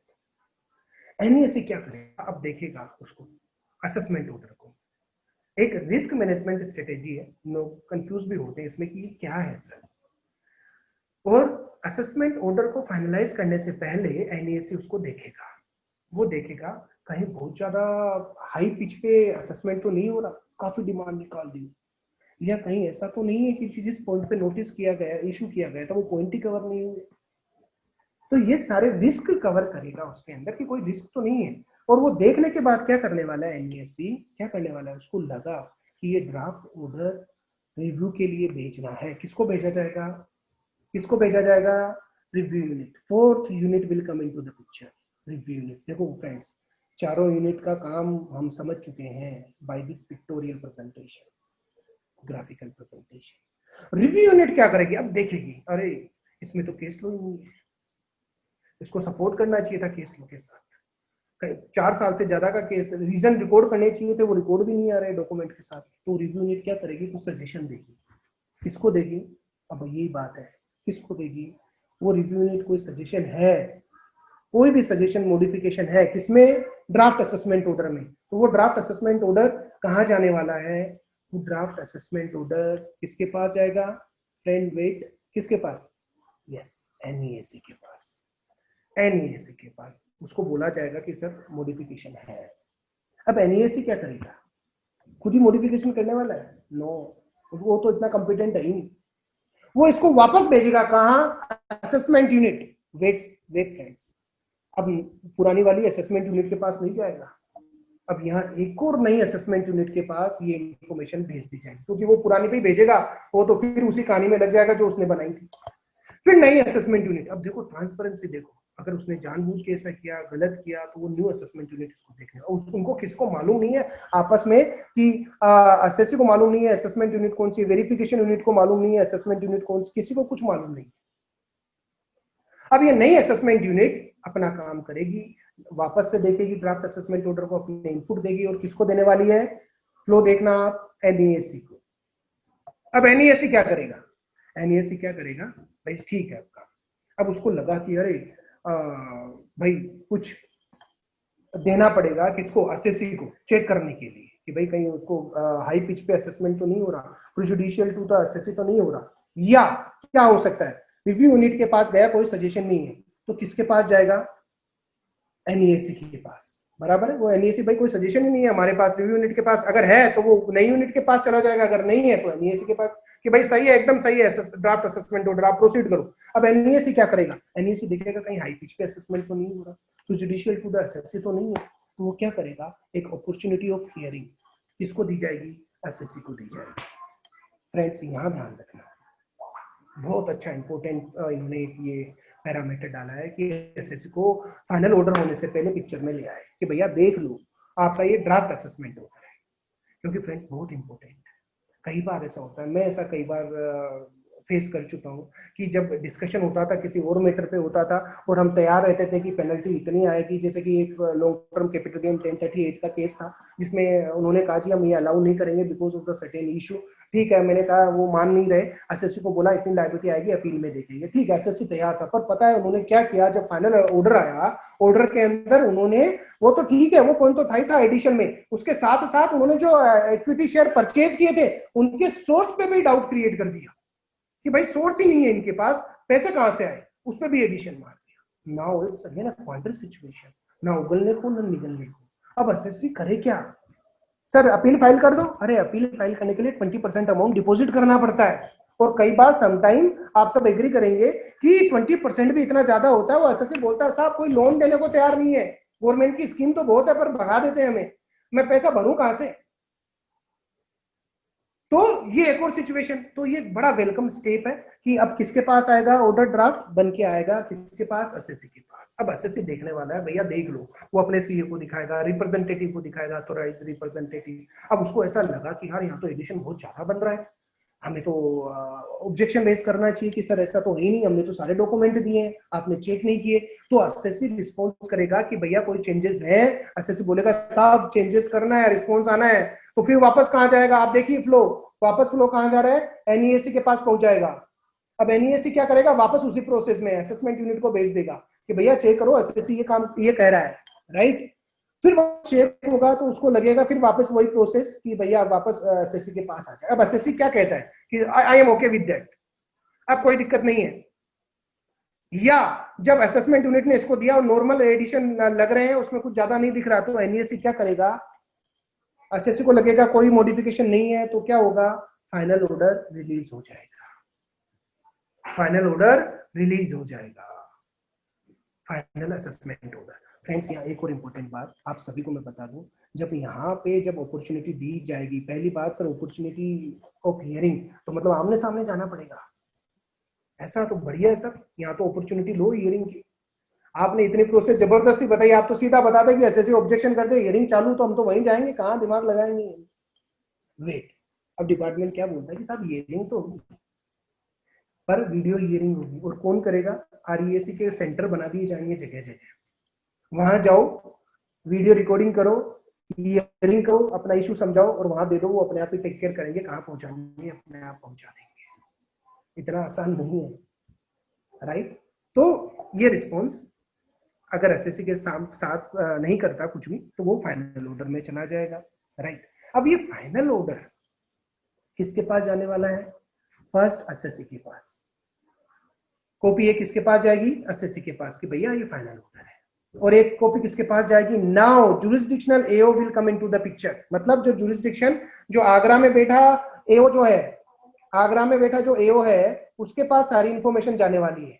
कौन सी, ये एओ कहाँ पे है, ये है आगरा में, इसके पास क्या जाएगा, एक कॉपी चली जाएगी फाइनल ऑर्डर की, साथ ही साथ जितने भी रिकॉर्ड अभी इलेक्ट्रॉनिक आपस में कम्युनिकेशन हुए, वेरिफिकेशन रिपोर्ट वगैरह, ये सारी कहाँ सेव हो जाएगी, इस असेसिंग ऑफिसर के पास। तो जुरिस्डिक्शन जो एओ है उसके पास सारे इलेक्ट्रॉनिक रिकॉर्ड्स सेव हो जाएंगे। अब यहाँ एक बहुत इंपॉर्टेंट बात क्या है फ्रेंड्स, आप ये देखना, principal chief commissioner of income tax may at any stage of the assessment, if considered necessary, mind it, if considered necessary, transfer the case to the AO having jurisdiction over such a case। यानी किसी भी stage पे jurisdictional AO को दे सकता है case with the prior approval of the board। अरे sir main चीज तो यही थी, आपको सबसे पहले यही बताना चाहिए था। वो प्रिंसिपल चीफ कमिश्नर तो मेरे दोस्त का भाई लगता है, उसको सीधा बोलेंगे जुरिस्डिक्शन को ट्रांसफर कर, हो गया काम। कहां सर आप इतना अपना टाइम भी वेस्ट कर रहे हो और हमारा भी कर रहे हो। ये आपको पहले बताना चाहिए था, बात असेसमेंट फेसलेस खत्म। बिल्कुल ठीक है, पर वेट, अभी खत्म नहीं हुआ है। वहां पे आपको प्रायर अप्रूवल बोर्ड की लेनी पड़ेगी। वो स्पेशल जो कमेटी है वो सारा इस असेसमेंट को देखने वाली है। स्पेशल कमेटी इस चीज को देखने वाली है, जो पूरा इसके अंदर निगरानी रखेगी कि ये असेसमेंट किस तरीके से हो रहा है जो दिया गया है जुरिस्डिक्शनल एओ को। तो इतना आसान नहीं रहेगा, नौकरी पे बनी आएगी अगर कुछ भी गड़बड़ी नहीं। तो फ्रेंड्स, बाय दिस पर्टिकुलर ये जो आपको स्लाइड दिख रही है, ये मूवमेंट इसी तरीके से होने वाला है। कुछ इंपॉर्टेंट चीजें जो पर्सनल हियरिंग थी, मैंने आपको बताया कि जब मॉडिफिकेशन के लिए दिया जाएगा, एसएससी बोलेगा जी साहब मेरे को तो पर्सनल हियरिंग चाहिए, वहाँ भी गाइडलाइन आ चुकी है कि वो पर्सनल हियरिंग जो सेटअप करेंगे, रीजनल जो सेंटर रहेंगे वहाँ वीडियो कॉन्फ्रेंसिंग के थ्रू होगी। पेनल्टी प्रोसीडिंग आपको असेसमेंट यूनिट है वो स्पेसिफाई कर देगा, और जो है एनईएसी के थ्रू लिविड होगी सारी पेनल्टी प्रोसीडिंग। जो डिलीवरी ऑफ नोटिस है फ्रेंड्स, वो डिजिटल सिग्नेचर के साथ एनईएसी के थ्रू मूव होगा।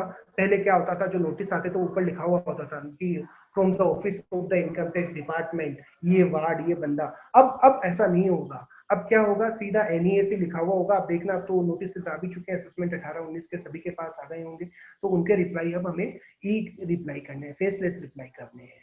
और ये क्या होगा, रजिस्टर्ड जो अकाउंट है उसके अंदर अपलोड कर दिया जाएगा नोटिस डिजिटल सिग्नेचर के साथ में। साथ ही साथ ईमेल भी जाएगी, आप देख सकते हैं, साथ ही साथ मैसेज भी पहुंचेगा।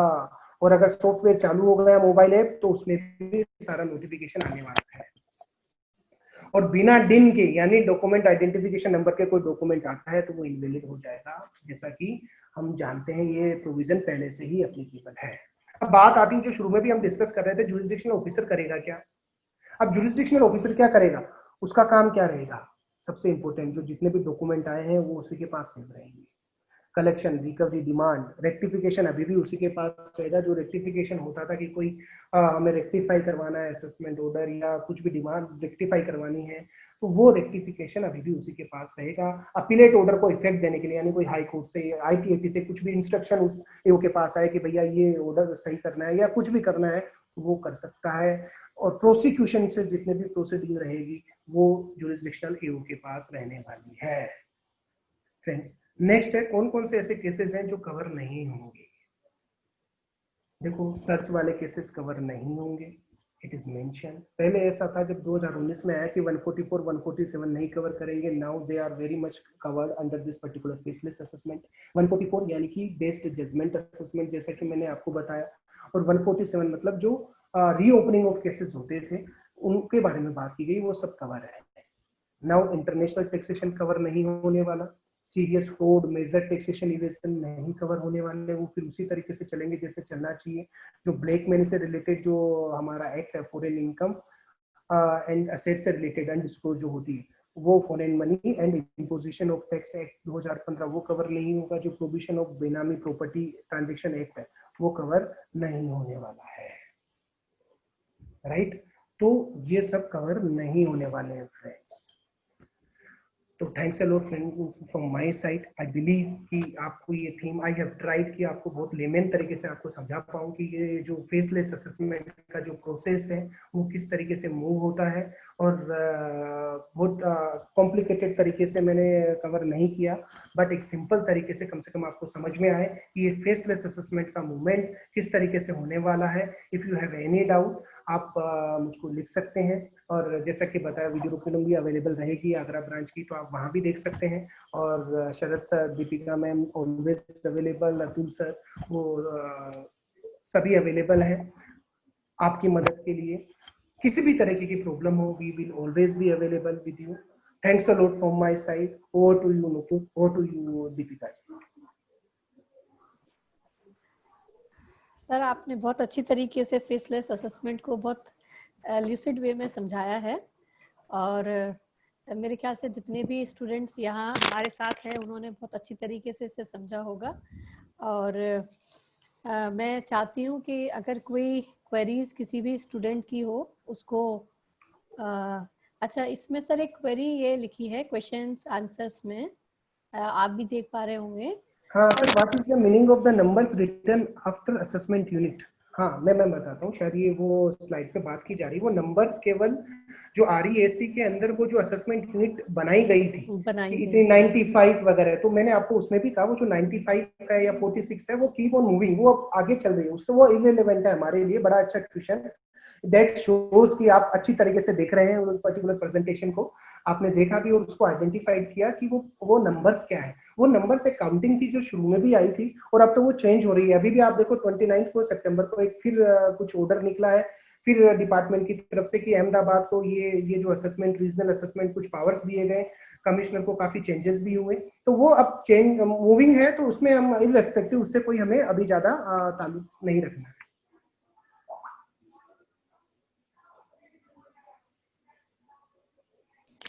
इसके अलावा कोई क्वेश्चंस किसी भी स्टूडेंट बीच के में हो? आई बिलीव किसी ने हैंड रेज किया था, शायद एक और आया वैभव का, sir involving NEAC at every point is time taking process. Vaibhav एक अच्छा क्वेश्चन है, एज एक्सपेक्टेड कि आप दोनों क्वेश्चन आपकी तरफ से हैं। NEAC that will play a vital role and key role in this particular faceless assessment. Without involving of NEAC, no doubt when the information move from one unit to another unit or from unit to assessee, that will be moved through by NEAC only. And absolutely you are right, that movement will have some time involvement, वो तो होगा ही होगा, उसमें कोई दो राय नहीं है। But ऐसा नहीं होगा, रीजन क्या है, क्योंकि जो सॉफ्टवेयर जहां तक मैं समझता हूँ अभी तो ये इम्प्लीमेंट होने वाला है कि ये सारे आने वाले हैं, तो जो इनकी सॉफ्टवेयर की जो वर्किंग रहेगी सब रैंडम काम होने वाला है, मैनुअल इंटरफेयर बहुत कम होने वाला है। लेट्स अज्यूम कि रैंडमली, जैसे मैंने बताया आगरा का जयपुर में हो रहा है, तो आगरा वाली जो जयपुर के अंदर असेसमेंट यूनिट है वो अगर टेक्निकल यूनिट को कोई भी इंफॉर्मेशन देती है तो वो एक सिस्टम के अंदर जैसे ही अपना क्वेश्चन डालेगी या भाई टेक्निकल यूनिट के लिए जो रिक्वेस्ट डालेगी, ऑटोमेटिकली NEAC उसको पिक करेगा, ऑटोमेटिकली जो असाइन किया हुआ है उस रेस्पेक्टिव यूनिट से कोड दिया जाएगा, जहां तक मैं समझता हूं पर्टिकुलर असेसमेंट जो चल रहा होगा वो ऑटोमेटिकली उसके पास पहुंच जाएगा, उसको अपनी स्क्रीन पे दिखाई देने लगेगा कि ये रिक्वेस्ट इस पर्टिकुलर NEAC के थ्रू आई है इस असेसमेंट यूनिट की। तो ऐसा नहीं है कि कोई 2 दिन 1 दिन, I think it's again a matter of hours कि भैया 1-2 घंटे के अंदर ये सारी स्मूथली मूवमेंट होगा, क्योंकि टेक्नोलॉजी पूरा का पूरा अब इस पे रोल प्ले करने वाला है। ना कोई ऐसा कि भाई लेटर आया, किसी ने पोस्ट किया, थप्पा लगाया, स्कैन किया, जाने वाला है, ऐसा कुछ नहीं होने वाला। तो यहाँ इन्वॉल्वमेंट ऐसा नहीं रहने वाला। सर एक क्वेश्चन और है, चैट बॉक्स में है सर, आप देख पा रहे हैं? एक मिनट मैं देखता हूँ, पर अभी तक आप दिखाई नहीं दिया। हाँ सर, मैं बता देती हूँ। ये as e-proceedings tab is also there on IT department portal. So sir, in current scenario, is the replies we made on e-proceedings portal directly goes to jurisdiction AO or CPC? बहुत अच्छा question है, बड़ा valid question है। Friends एक चीज मैं आपको clear कर दूं, फ्रॉम 1 अप्रैल 2020 अगर आपका उससे पहले का कोई असेसमेंट चल रहा है और आपने 5 हियरिंग उसकी अटेंड कर ली, लेट्स अज्यूम एक केस लेते हैं, आगरा वाला केस ही लेते हैं, मानिए SSC आगरा में, और उसके आप हियर करके आ चुके हैं, 5 हियरिंग करके आ चुके हैं, अब असेसमेंट ऑर्डर आना ही बाकी है, राइट, केवल असेसमेंट ऑर्डर ही आना है। बट लॉकडाउन हुआ और अब 1 अप्रैल 2020 से फेसलेस हो गया। अब आप अपनी पुरानी हियरिंग को भूल जाइए, जो हुआ सो हुआ, ऑर्डर नहीं आया तो वो नहीं आया, अब आपको वापस से फ्रेश फेसलेस असेसमेंट पे जाना पड़ेगा। जो पुराना है वो सब गया, अब तो पूरा फेसलेस ही होने वाला है, वापस नोटिस आएगा आपके पास, वापस से आप रिप्लाई करेंगे, पूरा फेसलेस होने वाला है। साथ ही साथ एक चीज और बता दूं, इसी के साथ ऐड कर दूं, with effect from 25 September appeal भी फेसलेस हो चुकी है। उससे पहले अगर जो ऑर्डर आ गए, निकल गए अपील के, सीआईटी अपील वाले वो निकल गए, अगर वो पेंडिंग थे वो भी अब क्या होने वाले हैं, फेसलेस ही होने वाला है। उसका जैसा मैंने शुरू में भी जिक्र किया, वो अब पोर्टल पे आ चुका है, फेसलेस अपील फाइलिंग का ऑप्शन, वहां आप फाइल कर सकते हैं। अभी ड्राफ्ट सेव का ऑप्शन नहीं आया है, आई थिंक माइट पॉसिबल 10-15 दिन के अंदर वो भी आ जाएगा। सर फेसलेस अपील में भी जो हियरिंग हो चुकी है या जो कुछ हर्ड हो गए हैं केसेस, वो सब बेकार हो जाएगा? सब बेकार हो जाएगा मैम। वैसे भी हमारी फीस तो आ नहीं रही पहले भी, और पहले अब जो हम करके आए हैं वहां पे वो भी नहीं आने वाला। सब जो पूरा गया वो पूरा गया, अभी वापस से पूरा अपील वापस से फ्रेश होगी। नहीं, ये तो सर बहुत प्रॉब्लम हो जाएगी। टाइम टेकन तो है ही, पर जो सब कुछ वहां हो चुका था, जितनी मेहनत वहां हो चुकी थी, वो कोविड के कारण सर वो लास्ट मोमेंट पे रुक गया सब कुछ। बिल्कुल बिल्कुल, इसीलिए 25 जो सितंबर था तो कई कोशिश भी थी कि भाई निपट जाए, इतनी हियरिंग हो गई फ्रूटफुल, कम से कम कुछ तो निकले। तो 25 तक जो निकल गया निकल गया। 25 सितंबर ऑनवर्ड्स अब सब फेसलेस है। ओके। बाकी सर ये चीज मैं और पूछना चाह रही थी, जैसे कि जो जुरिडिक्शन ऑफिसर के काम है ये तो सब समझ में आ गए कि वो क्या करेंगे। जैसे आपने बताया था कि रेक्टिफिकेशन है, अगर 154 की रेक्टिफिकेशन है तो वो जुरिडिक्शन एओ के पास ही लगेंगी। हाँ अभी फिलहाल ऐसा है, पर अभी ऐसा सुनने भी आ रहा है और हम फेस भी कर रहे हैं, वहां जा रहे हैं तो वो ये बोल रहे हैं कि साहब अब तो आप अपील में जाइए, ऐसा बोला जा रहा है। जी, शायद आप भी फेस कर रहे होंगे ये इशू कि वो रेक्टिफिकेशन, इवन हमने 143 1A के भी जो हमने रेक्टिफिकेशन फाइल किए कि भाई जो आया अपन ने 15 दिन के अंदर एसएससी ने देखा नहीं, वो मेल नहीं पड़ा, तो फिर उसका रेक्टिफिकेशन ही फाइल किया। तो एओ कहीं वैसे तो अभी मिलने भी नहीं दिया जा रहा दिल्ली के अंदर, तो केवल बुलाया जा रहा है तो अंदर जा पा रहे हैं। अदरवाइज सुनने में आ रहा है 1-2 केस में, और बोला भी गया है, हमें भी एक केस में बोला गया कि आप तो अब अपील फाइल कीजिए तभी इसका काम होगा। अभी तो सर डिपार्टमेंट में समझ भी नहीं आ रहा उन्हें कुछ भी क्या करना है, कैसे करना है। बिल्कुल ठीक, एकदम परफेक्ट बात बोल रहा हूँ मैं। वहाँ ऑफिसर बोलता है कि साहब हमें खुद को मालूम नहीं है, हमारी ड्यूटी हमें खुद को मालूम नहीं है कि हम किस यूनिट का पार्ट होने वाले हैं, क्या करने वाले हैं। तो उनको भी अभी, क्योंकि अभी देखो इनिशियल फेज है, अब सबको अभी ड्यूटी असाइन होने में टाइम लगेगा, वी कैन अंडरस्टैंड। सर एक क्वेश्चन और आ रहा है, चैट बॉक्स में है। हाँ मैं देख पा रहा हूँ, आयुषी जैन है। Sir if you want to file an application regarding adjournment then is it also on faceless? बिल्कुल, फेसलेस में आप एसएससी के थ्रू या ऑथोराइज रिप्रेजेंटेटिव जैसा भी जाना चाहें, आप एक पेपर पे केवल साइन करके प्रॉपर स्कैन करके भी लगा दो ताकि प्रॉपर लगे। अदरवाइज आप राइट भी कर सकते हैं। मैं फिर कह रहा हूँ, वहाँ ऑप्शन आता है, कॉलम आता है कि because of the reason we want adjournment, आप सबमिट कर दीजिए। तो वो क्या टाइम लिमिट जब आपको दिया होगा 15 दिन का विंडो बंद तो हो जाएगा, आपको माइट पॉसिबल कि इमीडिएट रिस्पॉन्ड नहीं आएगा कि भाई आपकी एडजॉर्न हो चुकी है, पर जब वो खुलेगा ना विंडो, आपको वापस ओपन होगा तो वो एडजॉर्नमेंट के अकॉर्डिंग ही ओपन होगा। Yes sir. सर मैं वैसे थोड़ा टॉपिक से अलग जा रही हूँ, पर अगर आप जो ये अभी नया टीसीएस जो 1 अक्टूबर से ही लग रहा है, इसकी बहुत क्वेरीज आ रही हैं। बहुत क्वेरीज है। तो सर इसमें अगर आप कुछ की पॉइंट्स बताना चाहें, अगर आप चाहें तो। नहीं मैम, बड़ा अच्छा है, ये तो डिस्कशन वाला पार्ट है मैम। शायद एक दो क्वेरी शायद असेसमेंट के, sir what is the ultimate benefit to faceless assessment for text पे है। वेलकम आयुषी। नाउ कृति गर्ग का ये क्वेश्चन है। देखो टेक्स्ट पेयर के लिए सबसे बड़ा फायदा ये, मैं एक पर्टिकुलर एक केस बताता हूँ, बहुत सिंपल है।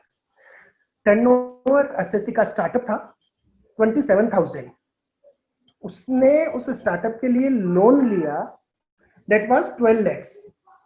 पहले ईयर का हमने रिटर्न भरा, तो उसमें लॉस था, शुरू का था 5-6 लाख का लॉस आ गया उसका, और जो डेटा माइनिंग हुई उसके अकॉर्डिंग नोटिस आ गया।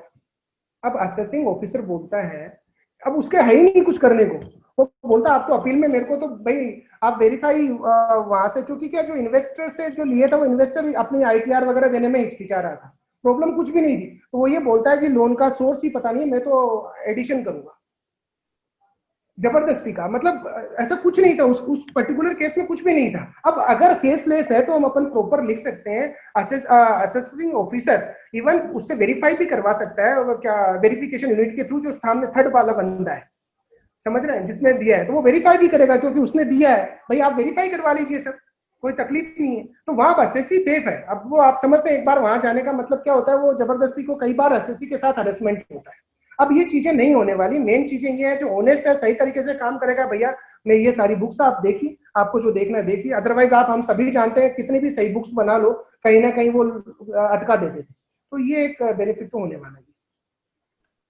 पर सर एग्जामिनेशन ऑफ बुक्स कैसे होगा? ये एक और क्वेश्चन है, आप देखना इसके अंदर जब डिटेल गाइडलाइंस आई है वहां पे एक और चीज दिया गया है कि बुक्स अगर बहुत बल्कि है हाँ हाँ, तो वहां पे अप्रूवल लिया जा सकता है और उसको फिर प्रॉपर तरीके से फेस लिस्ट से हटाया जा सकता है। ये भी गाइडलाइंस के अंदर आया है क्योंकि ऐसे कई केसेस हैं। अच्छा, okay. It is not possible to verify the entire जो बुक्स ऑफ अकाउंट्स है उनके बिकॉज ऑफ द वॉल्यूम। आप समझिए ई कॉमर्स में एक दिन में 10,000 इनवॉइस बनते हैं। बिल्कुल। तो यहाँ कई चीजें ma'am over the period of time कई चीजें क्लैरिफिकेशन आएंगी क्योंकि ये इनिशियल फेज है और we will have a sort of guidelines for that as well. Right sir. Sir TCS पे सर कुछ बताना हाँ, चाहेंगे सर? मैं मेन पॉइंट लेता हूँ मैम। यस टीसीएस का सबसे पहले पॉइंट आता है टर्नओवर का, कि जो 10 करोड़ है एक्सीडिंग, जी, वो हमें प्रीवियस ईयर 1920 का देखना है अगर हम 2021 के अंदर बैठे हैं। अब यहाँ टर्नओवर पे एक क्वेश्चन ये आ जाता है कि टर्नओवर इंक्लूसिव ऑफ जीएसटी लेना है या नहीं लेना। Yes sir. 10 करोड़ वाला। तो अभी मेरा ओपिनियन है अभी कोई गाइडलाइंस नहीं है, पर क्योंकि सिंस 10 करोड़ से ऊपर ऑडिटेड फिगर होंगे और ऑडिटेड फिगर एक्सक्लूड करके होंगे जीएसटी के, तो जो जहां तक अभी तक फिलहाल जो ओपिनियन बनती है वो ये बनती है वो विदाउट जीएसटी रहेगा। Right sir. नंबर 1। नंबर 2 जो दूसरी कंडीशन अटैच्ड है वो है 50 lakhs। यस। अब यहाँ 50 lakhs पे वहां दिया गया consideration word, receive consideration exceeding 50 lakhs, right. तो अब यहाँ कई क्वेरीज थी, इवन सर्कुलर नंबर 17 गया है, वहां ये बताया गया कि ड्यूरिंग द प्रीवियस ईयर हमें रिसीव अमाउंट पे फोकस करना है, इनवॉइस कितने का बना we have nothing to do. Okay.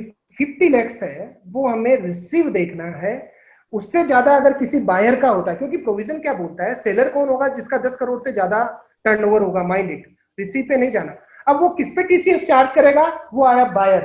वो बायर कौन होगा, वो बायर होगा पर्टिकुलर बायर जो किसी पर्टिकुलर प्रीवियस ईयर के अंदर जिसका रिसीव 50 लाख से ज्यादा हो जाता है। तो यहाँ रिसीव पे फोकस किया गया, clarification came through by circular number 17।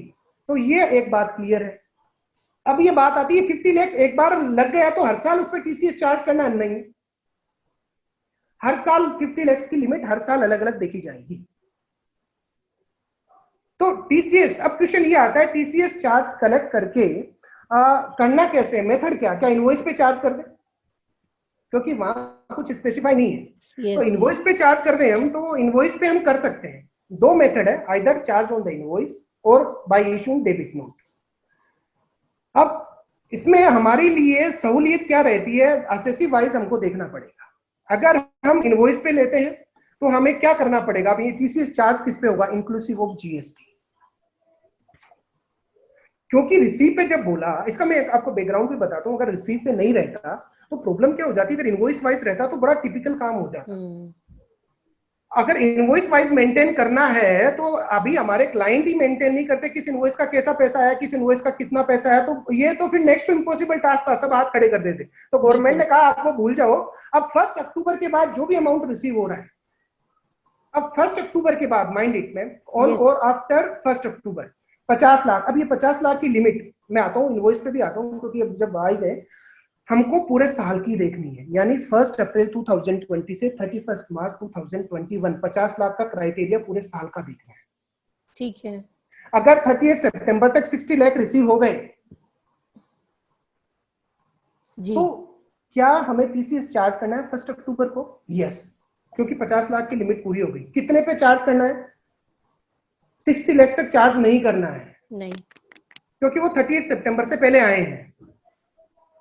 Yes, तो 1 अक्टूबर के बाद जो आया उस पे चार्ज करना है। बिल्कुल। अब बात आते हैं इनवॉइस पे। तो इनवॉइस पे जो हमारा लेट्स अज्यूम 100 रुपए का इनवॉइस है, 18 रुपए का जीएसटी 118 हुआ, उस पे हमें टीसीएस चार्ज करना पड़ेगा 118 पे। रेट क्या रहेगी? 0.1% डिफाइंड है, but because of this pandemic covid issue 25% का जो हमें रिलैक्सेशन दिया गया था, तो that makes this rate 0.075%। Yes, तो वो भी अब 0.075% आप इनवॉइस पे चार्ज कर लो। अब यहाँ पे हम रुक जाते हैं, तो फिर सर इनवॉइस चार्ज करके क्या हमारी लाइबिलिटी, लेट्स अज्यूम आज हम अक्टूबर में बैठे हैं, 4 अक्टूबर को इनवॉइस बना रहे हैं, तो हमारी लाइबिलिटी क्या नवंबर पे आ जाएगी क्या? नहीं आएगी, क्योंकि section says 206C1H liability will come on the seller at the time of receiving amount। Yes, तो जब रिसीव करेंगे तभी आने वाली। तो सर ये तो फिर हमने चार्ज कर लिया, तो लाइबिलिटी तो क्रिएट हो गई। इसमें हम क्या कर सकते हैं? इसको हम डेफर अकाउंट में डाल सकते हैं, जैसे डेटर्स अकाउंट डेबिट, जो भी 118 पे 0.075% से जो भी लगा, तो हम अज्यूम करते हैं 118 पॉइंट समथिंग आया, टू जीएसटी की लाइबिलिटी 18 रुपए की, टू सेल 100 रुपए की, और टू टीसीएस डेफरमेंट अकाउंट। ठीक है, बराबर। तो हमने उसको डेफर में डाल दिया, हमारी लाइबिलिटी नहीं, हमने हमारी लाइबिलिटी आएगी पर उसको डेफर कर दिया हमने। तो राइट, इसको हम करंट लाइबिलिटी में डेफर। अब क्या होगा? पैसा आएगा, पैसा आएगा तो हम let's assume 118 point something receive हुआ, तो 100 रुपए तो हम bank account debit 118 point something to debtors, उसका अमाउंट खत्म, जो भी आया डेटर्स को पूरा 118 पॉइंट से खत्म किया। अब क्या होगा? बैंक अकाउंट आया, डेटर्स का जितना रिलेटेड था, और जो लाइबिलिटी है उनको हम, अब हमारी लाइबिलिटी कौन सी बच गई? अब बच गई डेफरमेंट में जो डली हुई थी। जी, जितना भी अमाउंट लेट्स अज्यूम समथिंग आ रहा होगा, 1 रुपए आ रहा होगा, जो डेफरमेंट में हमने डाला। अब हम क्या करेंगे? उस डेफरमेंट को डेबिट कर देंगे। कब आया? नवंबर में आया पैसा, हम मानते हैं नवंबर में आया, तो नवंबर 7 को हम एंट्री करते हैं, डेफरमेंट अकाउंट डेबिट, जो टीसीएस डेफरमेंट अकाउंट डेबिट वो खत्म हो गया 1 रुपए से, to TCS liability under section 206। Now अब नवंबर की लाइबिलिटी बन गई क्योंकि वो पैसा आया है। ठीक है सर। अब इसको हम 7 दिसंबर तक डिस्चार्ज कर देंगे। नाउ अब एक दूसरा ऑप्शन भी है मैम, जी, डेबिट नोट। हमारा इनवॉइस जैसे बनता था वैसा ही बनाइए। अब जब भी अमाउंट रिसीव हो रहा है उस समय एक्स्ट्रा हमें क्या इशू करना पड़ेगा? डेबिट नोट इशू करना पड़ेगा 0.075% का, वो याद रखना पड़ेगा हमें। जब भी रिसीव आ रहा है तो देखो ये है तो सही, कंप्लायंस बड़ा बढ़ने वाला है। पहले तो ये देखो कौन कौन से 50 लाख के ऊपर आए, एक अकाउंटेंट को उस पर लगा के देखो। एसएससी के लिए मतलब ऐसा नहीं है, उन्होंने तो, आप इस सेक्शन को देखिए 8 लाइनें हैं केवल, और कॉम्प्लिकेशन 8000 है। तो उसके लिए आइडेंटिफाइड करना 50 लाख से ऊपर कौन कौन से हैं, उनसे कब रिसीव होगा, उसके पर्टिकुलर ट्रांजेक्शन पे सेलेक्ट करना, तो ये सारी चीजें देखनी पड़ेगी। सर ओल्ड बैलेंसेस का क्या करेंगे? हाँ, जैसे अब रिसीविंग, अब जैसे 30 सितंबर 2020 को जो हमारे स्टैंडिंग बैलेंसेस हैं, जी, कोई भी ये क्लेरिफिकेशन भी है, 1 अक्टूबर 2020 और उसके बाद में जो भी अमाउंट रिसीव होगा सब पे टीसीएस चार्ज होने वाला है, चाहे वो आपका 4 साल पुराना हो, ओके, 3 साल पुराना हो, कोई फर्क नहीं पड़ता। बट ये जरूर है 50 लाख का कंसिडरेशन जो रिसीव हुआ है ड्यूरिंग द ईयर वो आप सेटिस्फाइड कर लें तो कोई तो अब 1 तारीख को तो हमें लग रहा है कि इसके 50 लाख नहीं पहुंचेंगे। मान लीजिए फरवरी में 50 लाख पहुंच गए, तो फिर फरवरी में इकट्ठा काटना पड़ेगा, कैसे करेंगे? हाँ, वो इकट्ठा ही काटना पड़ेगा। कई बार आप देखते हैं मैम टीडीएस में भी हमारे साथ ऐसा ही होता है। जी जी, हो जाता है। तो वहाँ लिबरल भी रहता है डिपार्टमेंट कि भाई 1 लाख का वो मालूम ही नहीं है सर, होगा वो तो लास्ट में फरवरी में हो गया, तो उस समय पूरा टोटल एक साथ काट सकते। ठीक है सर। सर इसके भी वही क्वार्टरली रिटर्न्स जाने हैं? हाँ, क्वार्टरली 27 EQ शायद में आई रिमेम्बर वो फॉर्म जाना है, बट इसमें शायद आप तैयार रहिए मैम, ये भी पूछा जाएगा जहां तक मैं समझता हूँ, डेटर्स का ओपनिंग बैलेंस क्या था, क्लोजिंग क्या है, कितना रिसीव हुआ, आपने कितना काटा, माइट पॉसिबल। तो उसके लिए भी हम प्रोफेशनल को तैयार रहना पड़ेगा, क्लाइंट तो कुछ जानता नहीं। सर किन किन पर नहीं लग रहा है ये वाला प्रोविजन? ये वैसे तो एक्सपोर्ट पे भी नहीं है, और जिन पे ऑलरेडी टीडीएस कट रहा है उन पे भी नहीं है। जैसे कि क्या होता है, जॉब वर्क का एक केस आता है, मेरे भी क्लाइंट हैं जैसे प्रिंटिंग पब्लिकेशन वाले, तो वो क्या काम करते हैं तो जॉब वर्क पे करते हैं, तो उन पे भी एग्जांपल दे रहा हूँ जिन पे ऑलरेडी टीडीएस की एप्लीकेबिलिटी उस पे नहीं है। 206C1F जो मोटर व्हीकल वाला था उस पे भी नहीं लगेगा। पहले जो ड्राफ्टिंग आई थी वो यही आई थी। सबसे ज्यादा दिक्कत वही आ रही थी। अभी 17 में जो सर्कुलर आया उसमें क्या कहा, उसमें पूरा ही चेंज कर दिया। उसमें कह दिया कि साहब जो डीलर आगे चार्ज करते थे, जो 206C1F जो था पहले वो मैन्युफैक्चरर डीलर पे एप्लीकेबल नहीं था। वो तो क्या था, डीलर जब किसी को 10 लाख से ऊपर की गाड़ी बेचते थे वहां वसूल था। अब उन्होंने क्या कहा जी, अब ये मैन्युफैक्चरर डीलर पे भी चार्ज करेंगे। एक साइड तो ये पोर्शन हुआ। अब दूसरी साइड डीलर अगर लास्ट कंज्यूमर को बेच रहा है, अगर उसपे टीसीएस चार्ज कर रहा है 1F, पर्टिकुलर ट्रांजेक्शन 10 लाख के ऊपर है, वहां तो नहीं लगेगा। पर एक अज्यूम कीजिए दीपिका जी गई, अभी 6 लाख की गाड़ी समझ में आई उनको, वो ले ली जी। फिर साल भर में उन्होंने ऐसा करते करते 10 लाख के नीचे 50 लाख के ऊपर परचेजिंग कर ली गाड़ियों की।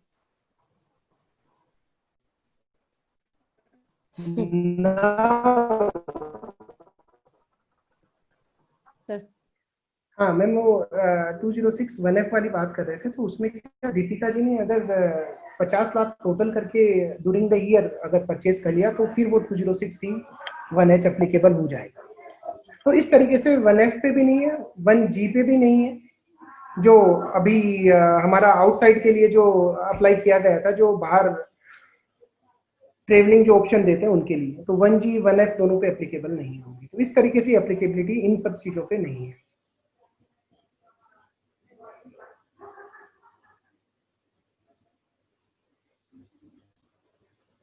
मैम अनम्यूट कीजिए, आपको अनम्यूट कीजिए। अनम्यूट सॉरी सर, एक तो एक्सपोर्टर की जैसे बात हो रही थी कि एक्सपोर्टर पे नहीं है सर, जॉब वर्कर का आप क्या बता रहे थे? जॉब वर्कर पे एक्चुअली जो प्रोविजन वो इस तरीके से है, if applicability of TDS already there, तो ये जिस ट्रांजेक्शन पे तो टीसीएस नहीं लगेगा, मतलब जिस पे टीडीएस लग रहा है उस पे टीसीएस यानी डबल बर्डन नहीं। तो मैंने एक एग्जांपल दिया, ये जॉब वर्क वाला हो सकता है उसमें एक केस। अच्छा, यानी जिनका हम ऑलरेडी टीडीएस काट रहे हैं उनसे फिर हम टीसीएस, जैसे मेरा एक क्लाइंट है वो जॉब वर्क पे कुछ बुक्स वगैरह देता है, तो जो सामने वाला बायर है उनका पेमेंट करते समय टीडीएस काट लेता है। जी। तो मेरे वाले क्लाइंट को अब टीसीएस चार्ज करने की जरूरत नहीं पड़ेगी। राइट सर, इसमें चैट बॉक्स में एक आध क्वेश्चन सर आ रहे थे। इसमें sir, as you have explained that newly forming verification unit is going to verify the existence of land and authenticity of documents. Sir, there is a chance over there of faceless becomes irrelevant? बड़ा अच्छा question है, बड़ा अच्छा question है। कपीश जी पूछ रहे हैं, Kapish Agarwal, yes. Ma'am अब वेरिफिकेशन, अब मैं एक एग्जांपल छोड़ता हूँ, मैं आप ये समझिए असेसमेंट यूनिट है जी। नंबर तो एसएससी का असेसमेंट यूनिट के पास रहेगा कि नहीं रहेगा, उसका एड्रेस भी रहेगा, एसएससी का नाम भी रहेगा, पूरी हिस्ट्री एसएससी की रहेगी असेसमेंट यूनिट के पास जी। तो क्या असेसमेंट यूनिट उससे कांटेक्ट नहीं कर सकता? बैंक स्टेटमेंट मंगाया, बैंक स्टेटमेंट में उसका address, mobile number, email ID भी आ रहा है। सर आ तो सब रहा है, मैं आता हूँ, फिर आप क्वेश्चन करना। अब उस पर भी आता हूँ, वेरिफिकेशन यूनिट पे भी आ रहा हूँ। पहली बात तो ये, असेसमेंट यूनिट को कांटेक्ट करना अपनी गले में घंटी बांधना है। असेसमेंट यूनिट ने, चलो अब एक बंदा एओ जो वहां पे बैठा हुआ उसने फोन लगाया एसएससी को कि भाई मैं एओ बोल रहा हूँ। अब पता है आज के जमाने में शायद दीपिका जी के पास भी अभी रिकॉर्डिंग तो चालू है ऑलरेडी, मोबाइल पे भी जब बात कर रहे होंगे ऑटोमेटिक रिकॉर्डिंग चालू है। अगर मेरे फेवर में जजमेंट आए तो ठीक है, नहीं तो किसी चैनल की ब्रेकिंग न्यूज बनने वाला है कि साहब अब एसएससी क्या करेगा भाई, एपीपी न्यूज के पास जाएगा कि सर 10 लाख का सामान है, मेरे तो डिमांड आएगी 7 लाख की, आपको 10 लाख में बेचूंगा, ये देखो ये एओ मेरे को फोन किया, फेसलेस असेसमेंट इररिलेवेंट। आप समझ रहे हैं? तो बहुत डिफिकल्ट टास्क है ये। अब आता हूं वेरिफिकेशन यूनिट वाली बात। वेरिफिकेशन यूनिट वहां वेरिफिकेशन करने गया, एसएससी से मिल भी गया, वो वहीं बैठा था पेड़ के नीचे एग्रीकल्चर लैंड पे, प्याज रोटी खा रहा था, किसान है। वैसे कहने को ही किसान होते हैं जिनके ज्यादा इनकम होती है। तो अब उससे नंबर भी ले लिया, तो क्या वेरिफिकेशन यूनिट करेगा क्या उसका? मेरा क्वेश्चन ये है। न तो उसको ये पता कौन सी असेसमेंट यूनिट काम कर रही है, असेसमेंट वो करने वाला है नहीं। अब बहुत मुश्किल टास्क है, क्योंकि जो वेरिफिकेशन यूनिट का भी वहां वेरिफिकेशन, आप ये कह सकते हैं वेरिफिकेशन रिपोर्ट में कुछ गड़बड़ी हो सकती है, तो वहां भी वेरिफिकेशन का एक तरीका होगा। कहीं ना कहीं रीजनल जो हमारे सेंटर्स रहेंगे वहां कहीं ना कहीं कोऑर्डिनेशन करके वहां जाएंगे और प्रॉपर तरीके से वो कम्युनिकेट होगा। जैसे कि आप देखिए वीडियो ओरल, क्योंकि अभी ये चीजें इनिशियली फेज में है, चैलेंजेस तो रहेंगे ही रहेंगे। अब जैसे बोले जो पर्सनल हियरिंग है, वीडियो रिकॉर्डिंग है, तो सर वीडियो रिकॉर्डिंग में तो कोई भी वहां बैठा, पर वो क्या, वो भी रीजनल सेंटर में जाना पड़ेगा, नहीं तो वो आया बंदा, आपने कहीं गलत बोल दिया, उसको वापस मॉडिफाइड करवा देगा कि नहीं आपको ऐसा नहीं बोलना, आप समझना वीडियो रिकॉर्डिंग में भी। पर वो क्या, आपको रीजनल सेंटर जो प्रोवाइड करेंगे वहां आपने जो बोल दिया वो फाइनल है फिर। तो ऐसे चेक रहेंगे, बहुत अच्छा क्वेश्चन है, बट लेट्स सी कि मूवमेंट अब इन चीजों का कैसे होता है। सर एक क्वेश्चन और था कपिश का कि sir is deducting TCS on invoice value does not leads to cascading. नहीं देखो देखो, टीसीएस डिडक्ट नहीं करना, वो चार्ज होना है। अब ये चार्ज इसलिए होना, आप ये कह सकते हो जीएसटी पे भी चार्ज हो रहा है ये, यस पर मैं आपको ये बता दूं, ये कैस्केडिंग इफेक्ट नहीं है, टैक्स, ये टैक्स नहीं है, आप ये समझना, ये बिल्कुल टैक्स नहीं है, ये इनकम नहीं मानी जाएगी। जैसे टीडीएस में क्या होता था, टीडीएस में जब डिडक्ट करते हैं अपन, तो that will be treated as a income of the deductive. ये क्या है, ये एक तरीका, आप ये इसको कोई वैसे मत समझना टैक्स पर्पज, ये डेटा माइनिंग के काम आने वाला है। आपको मैं बता दूं इस सेक्शन का पर्पज क्या है। बड़े बड़े ऐसे बायर हैं जो अपना रिटर्न तक नहीं भरते, आप जानते हैं, ऐसे बड़े बड़े काम ई कॉमर्स साइट के साथ इतने बड़े बड़े 2-2, 4-4 करोड़ की सेलिंग होती है। अब आप देखिए ई कॉमर्स के साथ में भी टीसीएस, टीडीएस सब लिंक कर दिए गए हैं। अब जो बायर, इस पर्पस क्या है इस सेक्शन का प्रॉपर कि 50 लाख से ज्यादा एक बंदे को रिसीव, 0.1% कितना होता है आप समझना। कोई गवर्नमेंट को बहुत ज्यादा कोई ऐसा कलेक्शन, अगर रेट 10% रखते तो समझ में आता अपन को।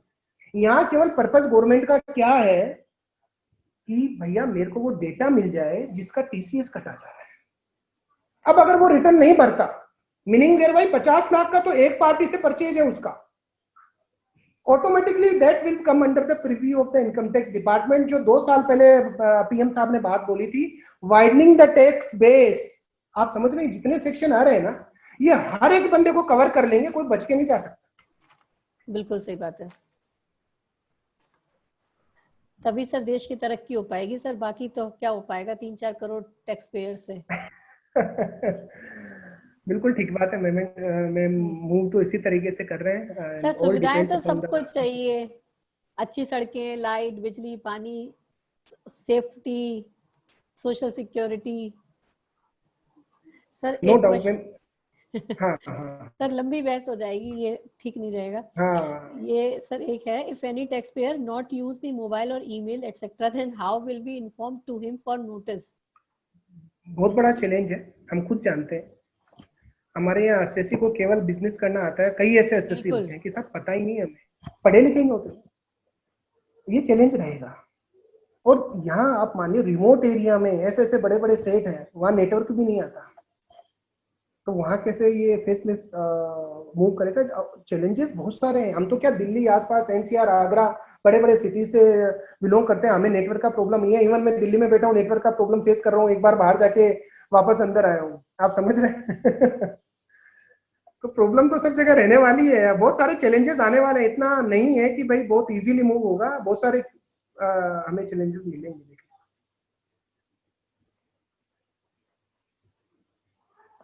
मैम म्यूट हो गए आप, म्यूट यस हो यस, गए। Sorry sorry sorry sir, how, एक minute, reassessment under section 147 and 148 will be changed in faceless assessment.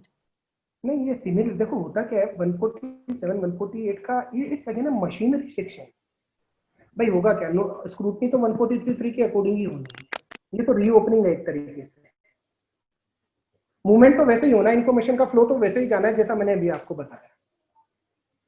अब और टेक्निकली साउंड और हो जाएंगे कि रीजन टू बी रिकॉर्डेड 147 में प्रायर अप्रूवल, तो वो जो टेक्निकल यूनिट इनको असेस करेगी, रिव्यू यूनिट जो असेस करेगी, कई बार तो अपील में डिपार्टमेंट इसलिए फेल हो जाता था, रीजन रिकॉर्ड नहीं है साहब, वो नहीं दिया उसको। अब तो सब पूरा रिव्यू यूनिट रिव्यू करेगी, टेक्निकल यूनिट सपोर्ट करेगी, तो बहुत सारे आर्म्स रहेंगे डिपार्टमेंट के पास, तो और इफेक्टिव होना चाहिए।